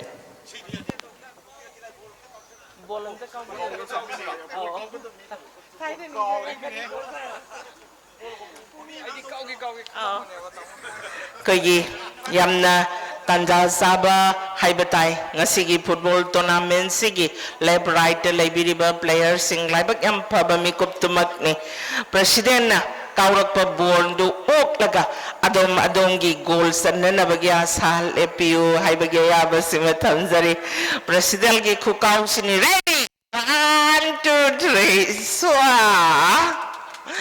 थागतसरी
ꯁ꯭ꯀꯨꯜꯒꯤ ꯒꯦꯠꯇ ꯂꯩꯕꯤꯕ ꯑꯉꯥꯡ ꯑꯗꯨ ꯍꯟꯗꯣꯛꯄꯤꯌꯨ ꯕꯣꯜ ꯑꯁꯤ ꯌꯥꯝ ꯀꯜꯂꯤ ꯄꯥꯟꯕ ꯈꯣꯠꯄ ꯊꯣꯛꯑꯗꯤ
Mangarak Suba Niles Waimbam State Level Open Futsal Football Day and Night Tournament 2020 Ngasia Opening Match Ki Hojik Pasapokda Laiba Score Gi Fibam BFCA Sawamat Sayang 5 Zone FCB nil Masigi ek mathangda pung taruk taba matamda group A gi oiba match thamjari lengbi pa khwai kibingna ming tabigani laijaiba team singdi 7 Star Langthabal versus Dress House B Patsoi haiba sina ngasi opening match asigi anisuba match ni Maramaduna lengbe ba khwai kibingna sigumlaban football masana nungai ba matching asibu meng tabina ba organizing committee amadi UBC ki magiti ki nolongna khanganjari. Thank you.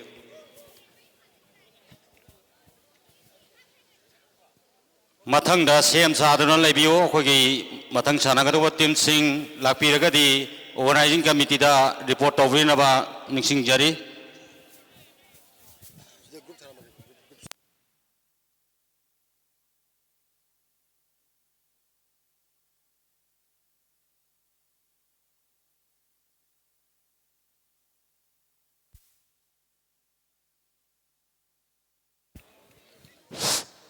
Aduga loinana hayeng January gi tang kun ningthogaba numit asida thamjariba mesing amutang mayamda khanganjage nungthingi pung ama taba matamda group B gi oiba match sanajagani laijariba team singdi Laija FC Uripok versus BFCB Sagoman Sayang Haribasina Hayeng Nungtingi Pung Amataba Matamda Tamjari Ani Suba Mes Nungtingi Pung Ani Makai Taba Matamda Sanabigani Sanajagatawa Tim Singdi Lanjian BFC A Taubung Kok versus Silent Killer Ketigao Haiba timani asina hayengi ani suba match ni ahum suba match pung mari taba matamda sanabigani masi group C gi oiba augi sanajariba group C gi oiba asidagi laijariba team singni sanajagaraba team singdi Dress House A Pasoi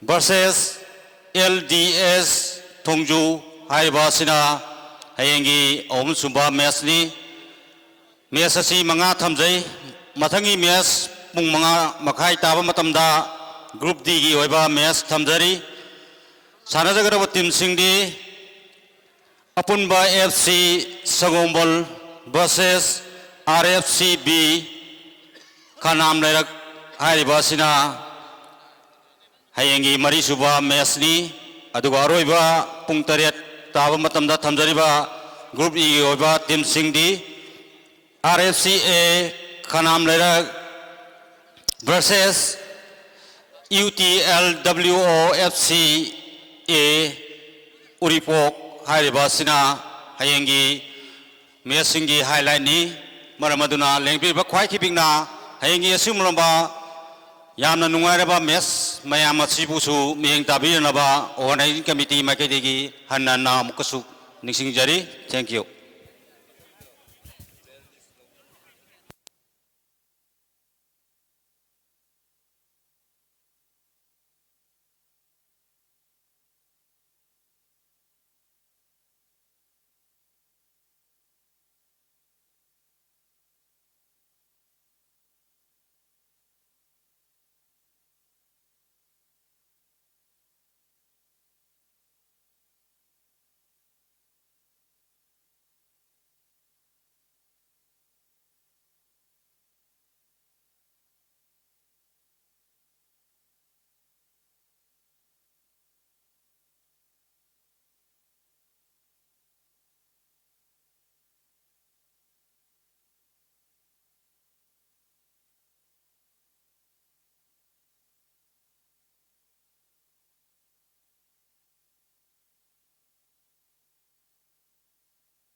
asigi mangarap sa mga pagkak sa Libanese Wayang Mr. Leven Open Futsal Football Tournament asigi ahal opening match ka BFC Second Sayaka Zone FC Digaybu 7-1 bina asigi ahal na match sa si BFC Second Sayaka may pakre masigi masigi ani sulong match na tamjaliba si 7 Stars Lanthawa versus Dress House B Pasway hariba team ani asina masigi ani suba ne sadabigani aduna akoigi 7 Stars versus Dress House B anigi team manager lebiraga de thuba matamda organizing committee da ado madongi player list adu pikhat pinaba niksing jare aduga niksing jawabna akoigi UBC gi player sing yaragadi akoigi nakoi punna leibadu yaragadi nakoi gi mafamda hafeta lebinaba niksing jare maramdi ball sing asi numit ka tabanina angang sing na khunbadu akoi nungai jade aduna yaragadi koigi UBC gi player sing yaragadi ado madongi mafamda lebinaba niksing jare aduga niksing jawabna hayeng asi nini chanba numini numit asigi nungthil pung ama taba matamdagi akoi tournament asigi hayengi ahanba match koi thamjari ahanba match thamjari ba si Laije FC versus BFC B hariba team ani asina nungthil gi pung ama taba matamda sanabigani madugi matungda pung ani makhai taba matamda Lanchen BFC A versus Silent Killer hariba team ani asina sanabigani nungthil pung mari taba matamda Apunba FC Dress House A Pasway versus LDS hariba team ani sina sanabigani aduga pung mangaga makhai tabada Apunba FC versus RFC B hariba sina nungthil gi pung manga makhai tabada sanabigani aduga hayengi aroiba match oina thamjariba si RFC A Khamnam Lerak versus UTL WOFC A hariba team ani asina hayengi aroiba match oina numidangi pung 3 sanabigani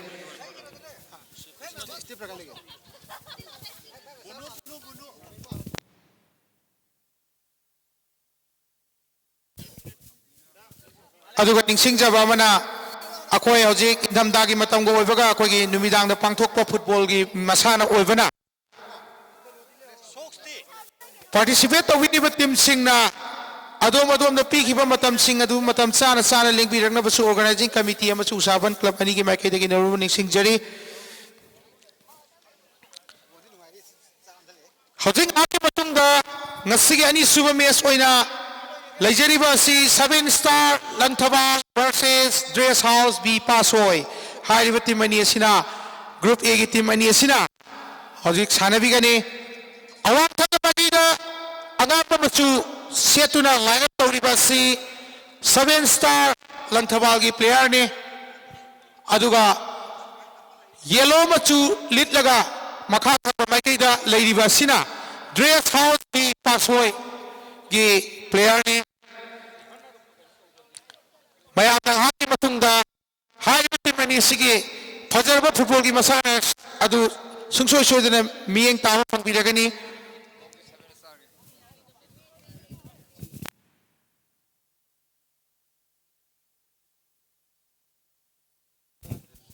aduga ningsing jaba mana BFC A gi manager leibiragadi athuba matamda organizing committee da election period na ningsing jare amakasu ningsing jage mama gi play sanabi gi ba BFC A gi team manager leibiragadi athuba matamda organizing committee gi ma akoi gi leijari ba somda election period na ningsing jare thank you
ꯍꯧꯖꯤꯛ ꯁꯥꯟꯅꯒꯗꯧꯔꯤꯕ team ꯑꯅꯤꯒꯤ player ꯂꯤꯁ ꯑꯃꯨꯛꯇꯪ ꯂꯥꯎꯊꯣꯛꯆꯔꯛꯀꯦ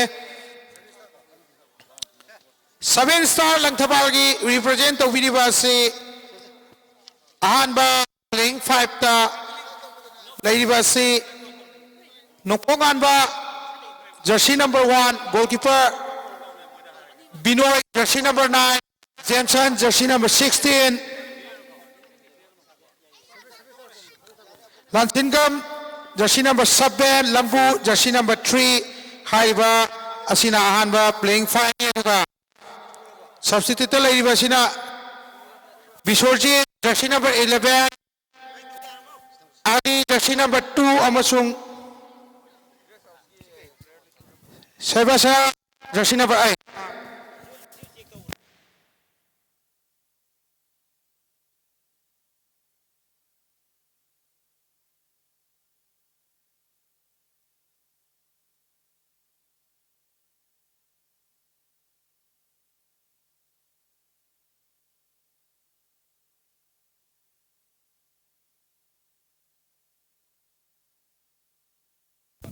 अदुगा dress house की ओइना represent तौबिरिबा सिना Prem jersey number 1 Amit jersey number 3 Sheetaljit jersey number 6 Monish jersey number 8 Rupchandra jersey number 11 substitute तोंबा jersey number 6 अमसुक Jenis jersey number 9 हारिबा सिना कोइगी ड्रेस हाउस एफसी पासवाई की ग्रुप कोइगी ए की रिप्रेजेंट तौबिगनी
ꯑꯩꯈꯣꯏꯒꯤ ꯌꯦꯡꯕꯤꯔꯤꯕ ꯚꯥꯕꯣꯛꯁꯤꯡꯅ ꯕꯣꯜ ꯑꯗꯨ ꯈꯨꯜꯂꯒ ꯌꯥꯔꯤꯕꯃꯈꯩ ꯐꯤꯜꯗ ꯂꯪꯁꯤꯟꯕꯤꯒꯅꯨ ꯑꯩꯈꯣꯏꯒꯤ ꯕꯣꯜ ꯕꯣꯏꯁꯤꯡꯅ ꯑꯗꯨꯝ ꯁꯤꯟꯅꯕꯤꯌꯨ ꯃꯔꯝꯗꯤ ꯄ꯭ꯂꯦꯒꯤ ꯃꯔꯛꯇ ꯕꯣꯜ ꯑꯗꯨ ꯂꯪꯁꯤꯟꯕꯤꯔꯒꯗꯤ ꯑꯩꯈꯣꯏꯒꯤ ꯄ꯭ꯂꯦꯗ ꯑꯄꯟꯕ ꯊꯣꯛꯑꯦ ꯑꯗꯨꯅ ꯌꯥꯔꯤꯕ ꯃꯈꯩ ꯐꯤꯜꯗ ꯕꯣꯜ ꯑꯗꯨ ꯂꯪꯁꯤꯟꯕꯤꯗꯅꯕ ꯅꯤꯡꯁꯤꯡꯖꯔꯤ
Lain itu kau leh itu.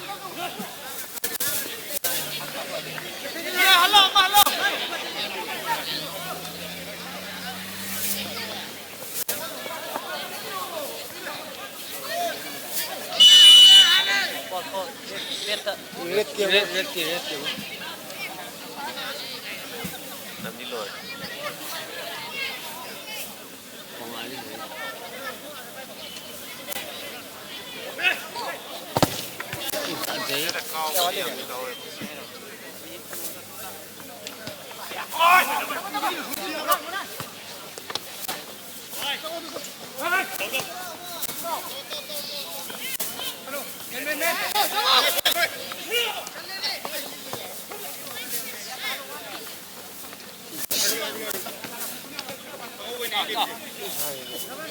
Kami yang kerjain.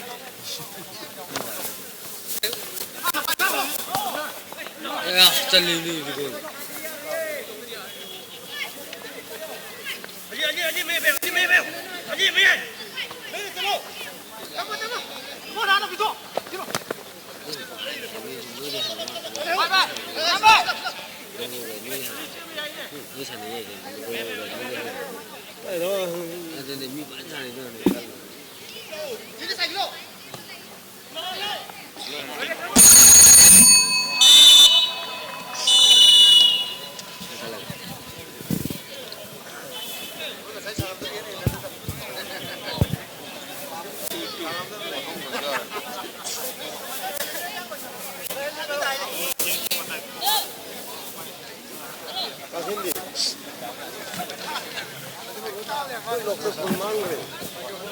Aja tu saya tu leram ni asilai.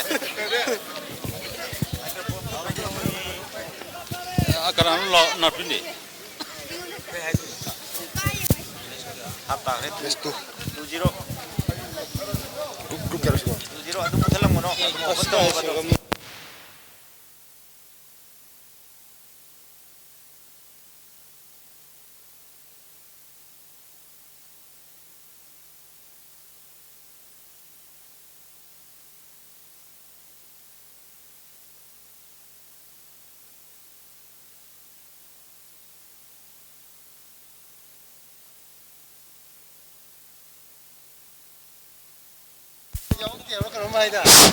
Hojik Pasapogda Ladiba School Ipibam 7 star na dress house B dagi 20 lit tawduna sapiri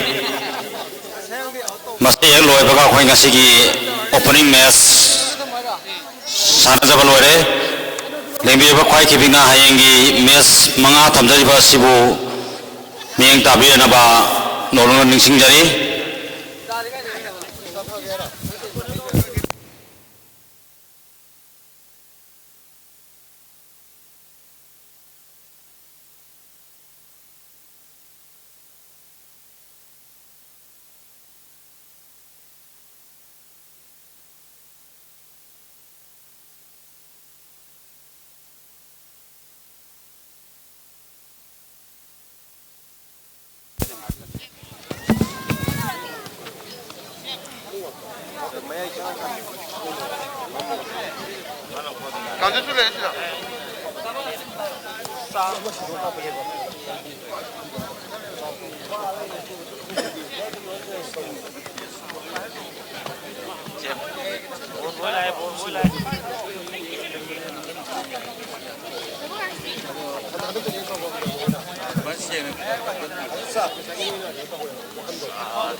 Ada ba? Matuk tak kami ba, mari je. Dama bisa loh. Lihat, mikrofon saya dah.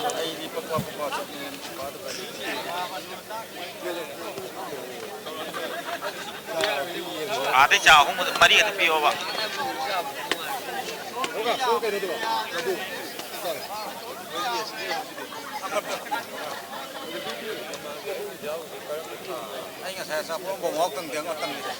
Aduh nih, tanggung. Kan lena.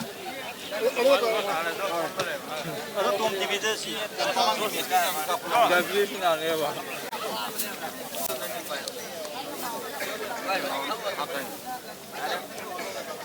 Berita apa yang terus?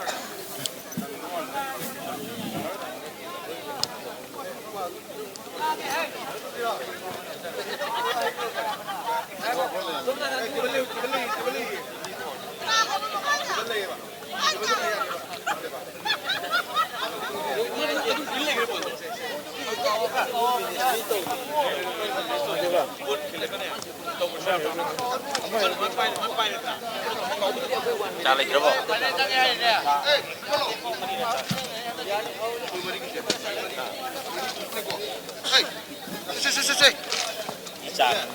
Kau tahu loh. Mana kau nampak lagi? Ini loh.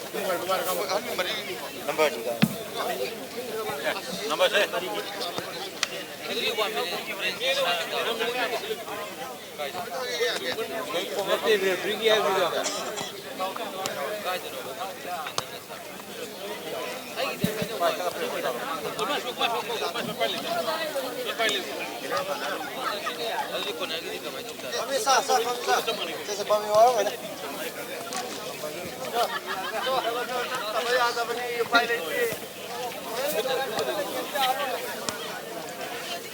Ay, di đâu ba? Sa. Sa ini.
Paper dah suka pukul, boleh? Mes luar akan tak?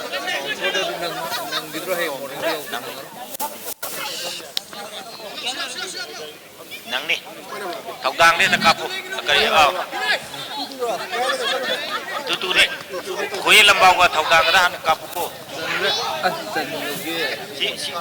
Si un tahu dah thamu hai. Toi.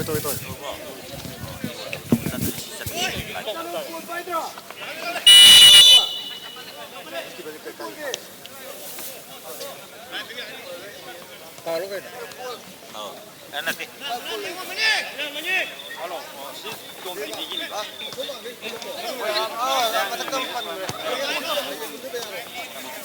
Ada partner store ya, Pak. Tadi dua sudah sini store taruhan berapa? Number iya ngang amagi number ni khase sina mo nam. Oh hajar ya awak cakap yang jaban. Yes dulu.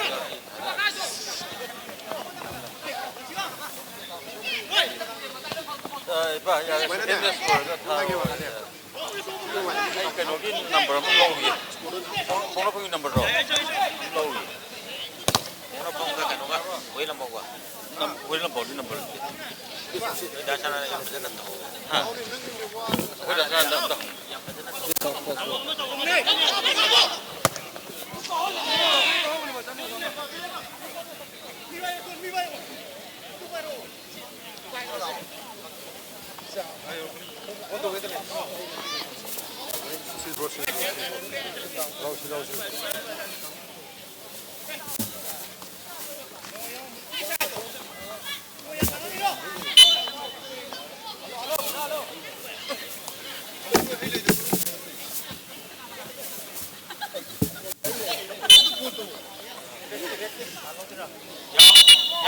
halu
Mai ui ko no mai ui de do ini bos keeper ui yo lang ko 2-1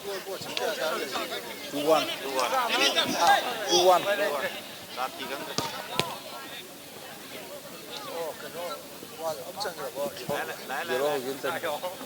kali males kali jalan pada waktu puri itu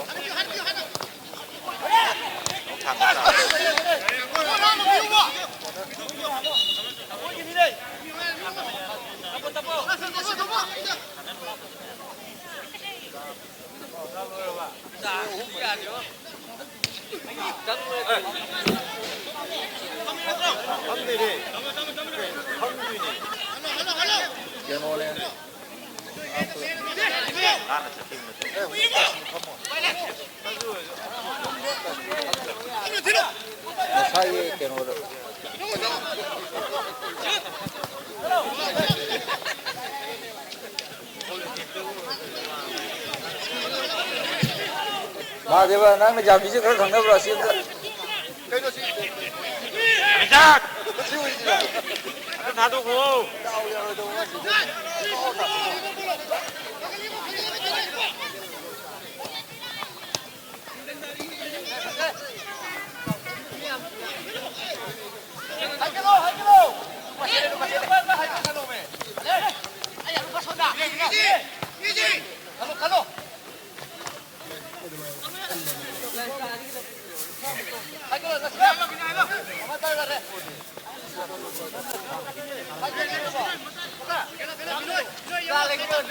자, 그러다.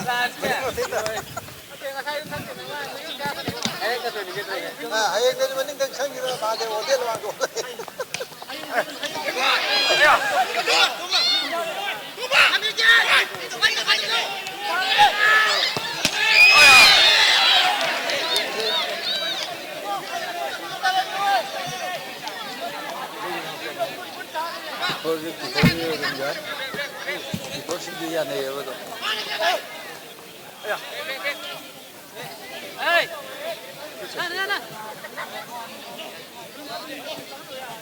Ako, mitro 3.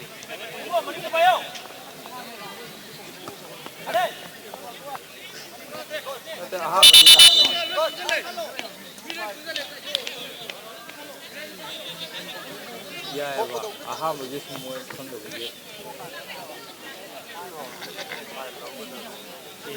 Mai tụ đây này nào. 보는 거 Thế lùi nào. Ada di sini lu kan. Ada di sini hau bayar tu kan. 선택했는데 마지 스테이서 스테이서 아랍 스테이서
Makarna khangna bagai tu lohin piram ini tu ni.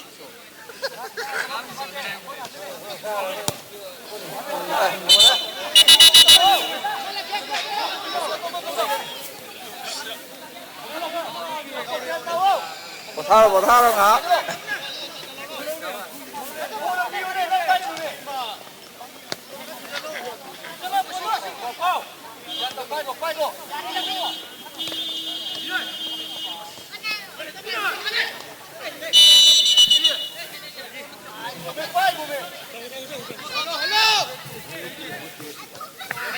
Hero.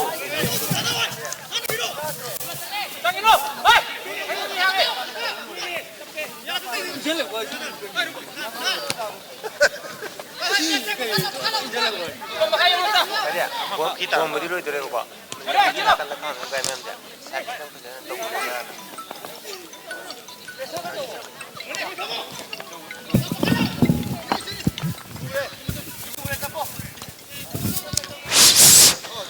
Bon yengba lengbi ragliba sinau singna gari masa sing adu yaragadi matai matai da thambina baning singjari ramde gari soba yumda halakpa changakpada koi apan ba pi dan ba yaragadi matai matai da napsambina ba ningsingjari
Hey, ball via ball boy.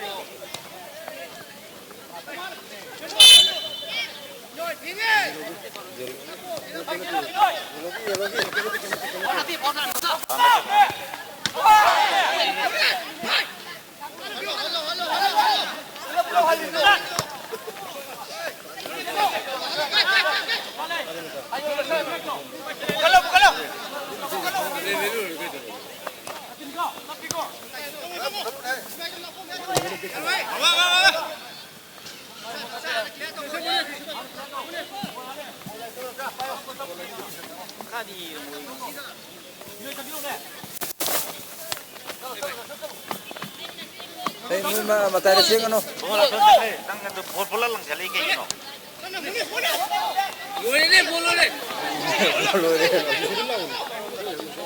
Mai lo udah kok sih, microphone jali nih. Sih microphone jali apa? Hayang nang live hatu bola sih, kan ya bang.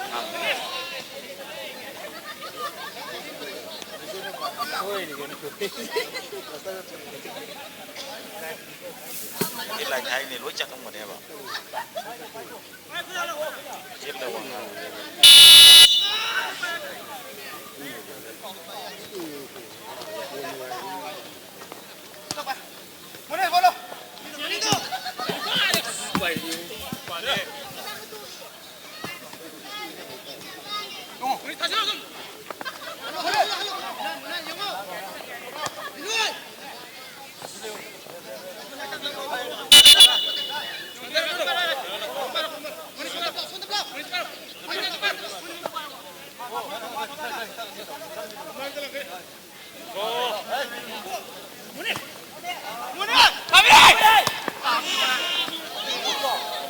Lo. Number 8 lo. Number 8 lo. Ay, jelo ay. Silo. Ibu mo.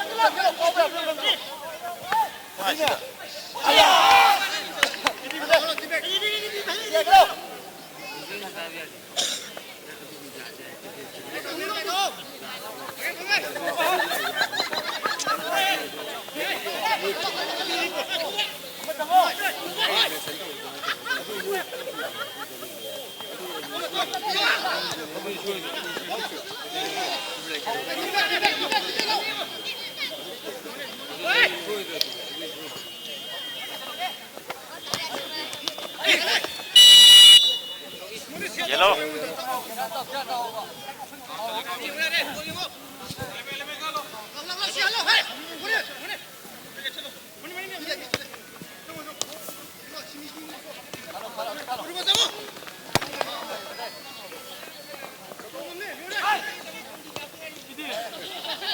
Referee sana ya we.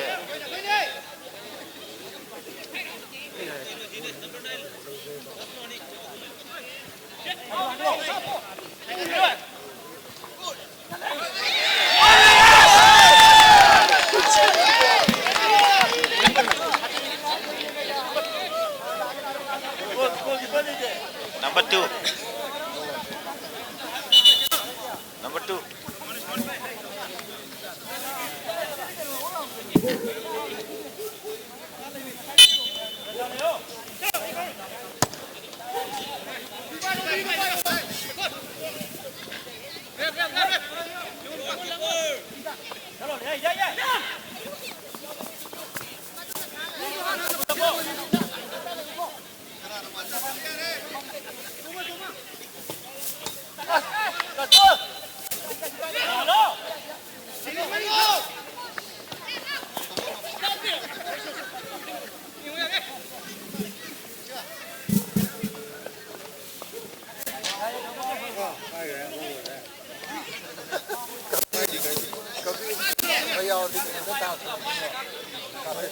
mấy vô rồi mấy vô rồi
cái cuma mau dicang bobo.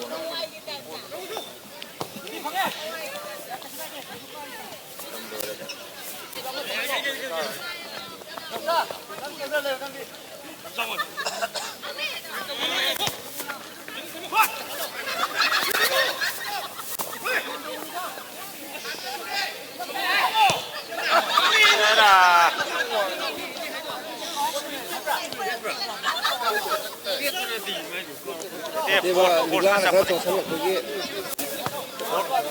Force na siapa ni ba?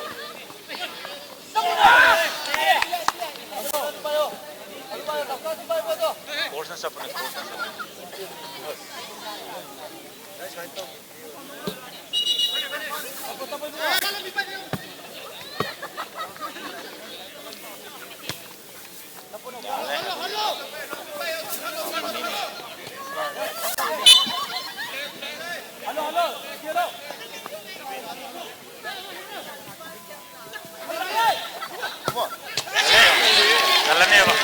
Number 6. 32.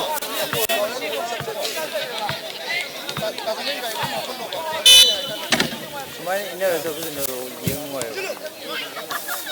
Gota. Hai ngom putih sini. Tam lagi dia. Yellow ke? Mari.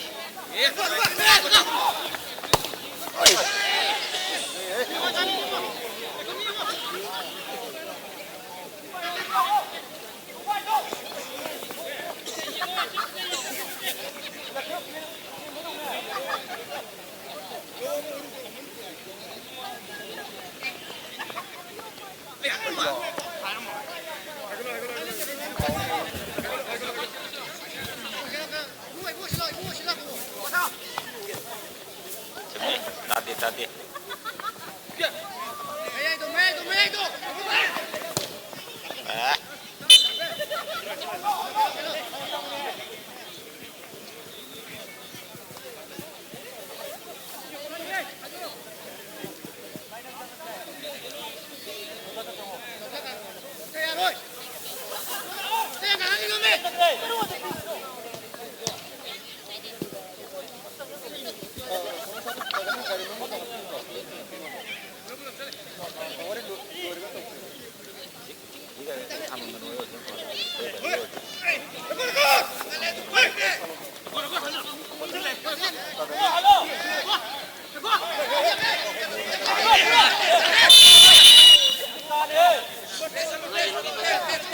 Yellow. Mga sure. Yellow. Yellow mga sure ko. Hati tim ini tak. Sini bersih. Besok. Besok. Nomor 10.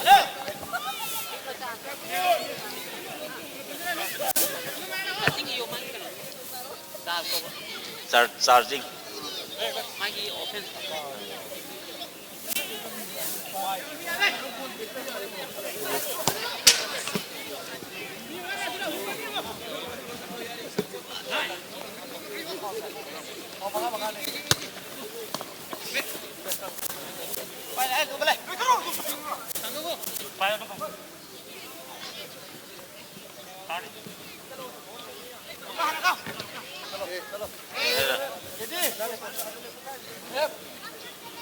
Câu nói là đang nói chuyện cái mi đồ.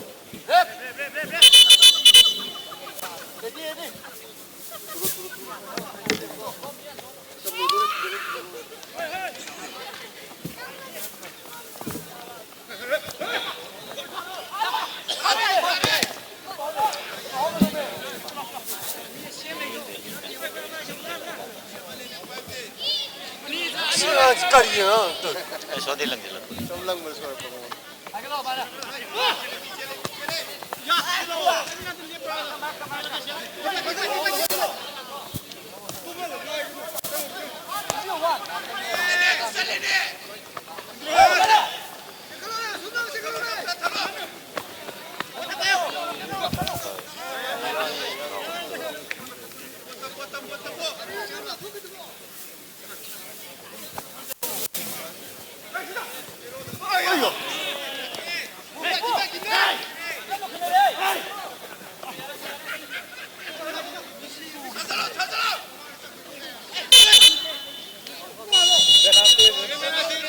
Five chục đấy.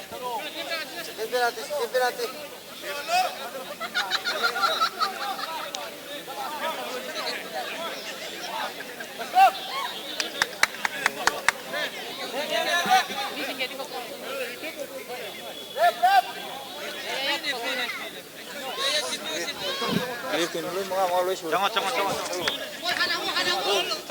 Adun mga lu dah mulai. Mga lu Freestyle nih.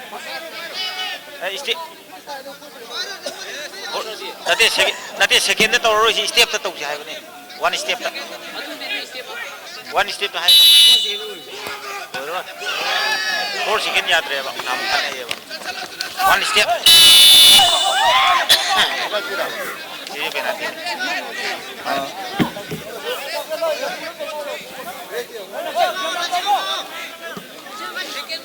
ada. Tapi second itu wino one step tak. Jadi kalau pola ini penalti bila. Mana tu mga masuk kamera.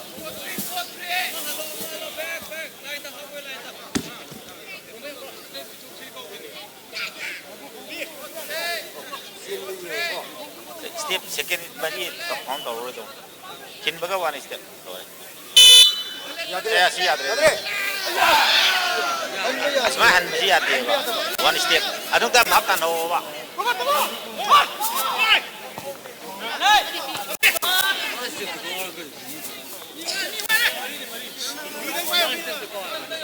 One step tu orang. Memang kita cukup.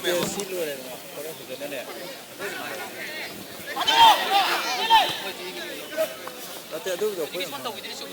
Sini cukup. Second TV one ni apa? Second TV one ni kan only one step. One step. Matam jeng tu one step. Hello. Nanti one step tadi hanya liter. Aduh han. Step home nang bagi namu ada itu. One step. RFC ko itu. Ini tang itu. Orang reply hai dia. Jadi only one step. One step tu tu tu.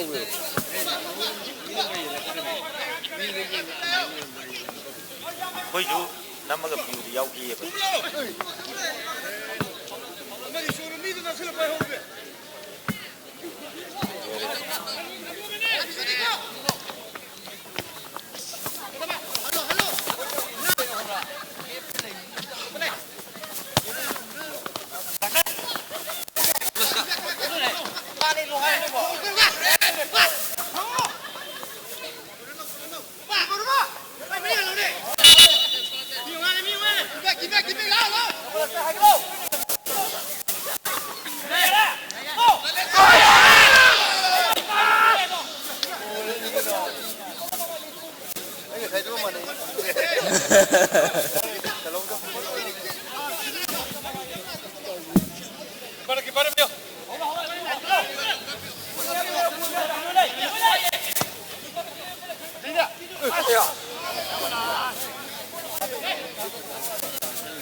Continue sa dun toro doon ni clear with you mga sigurado.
Yare adika handak nanti amam pibe yadre.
ngasi January tarik 8 Nomaji numit asidagi 5th Niles Wayambam State Level Open Futsal Football Day and Night Tournament 2020 horokpagi ngasigi match animag lojagre lembi berkhwai khibinga hayengi lejariba akhoi team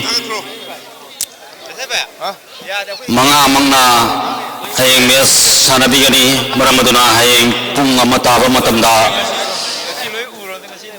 lembirak usabam ground da lembirak tuna asigumlaba kumsigi nuairaba exciting matching miyeng tabianaba organizing committee amadi UBC Siangi taraptagi thagatpa phongdokchari. Thank you.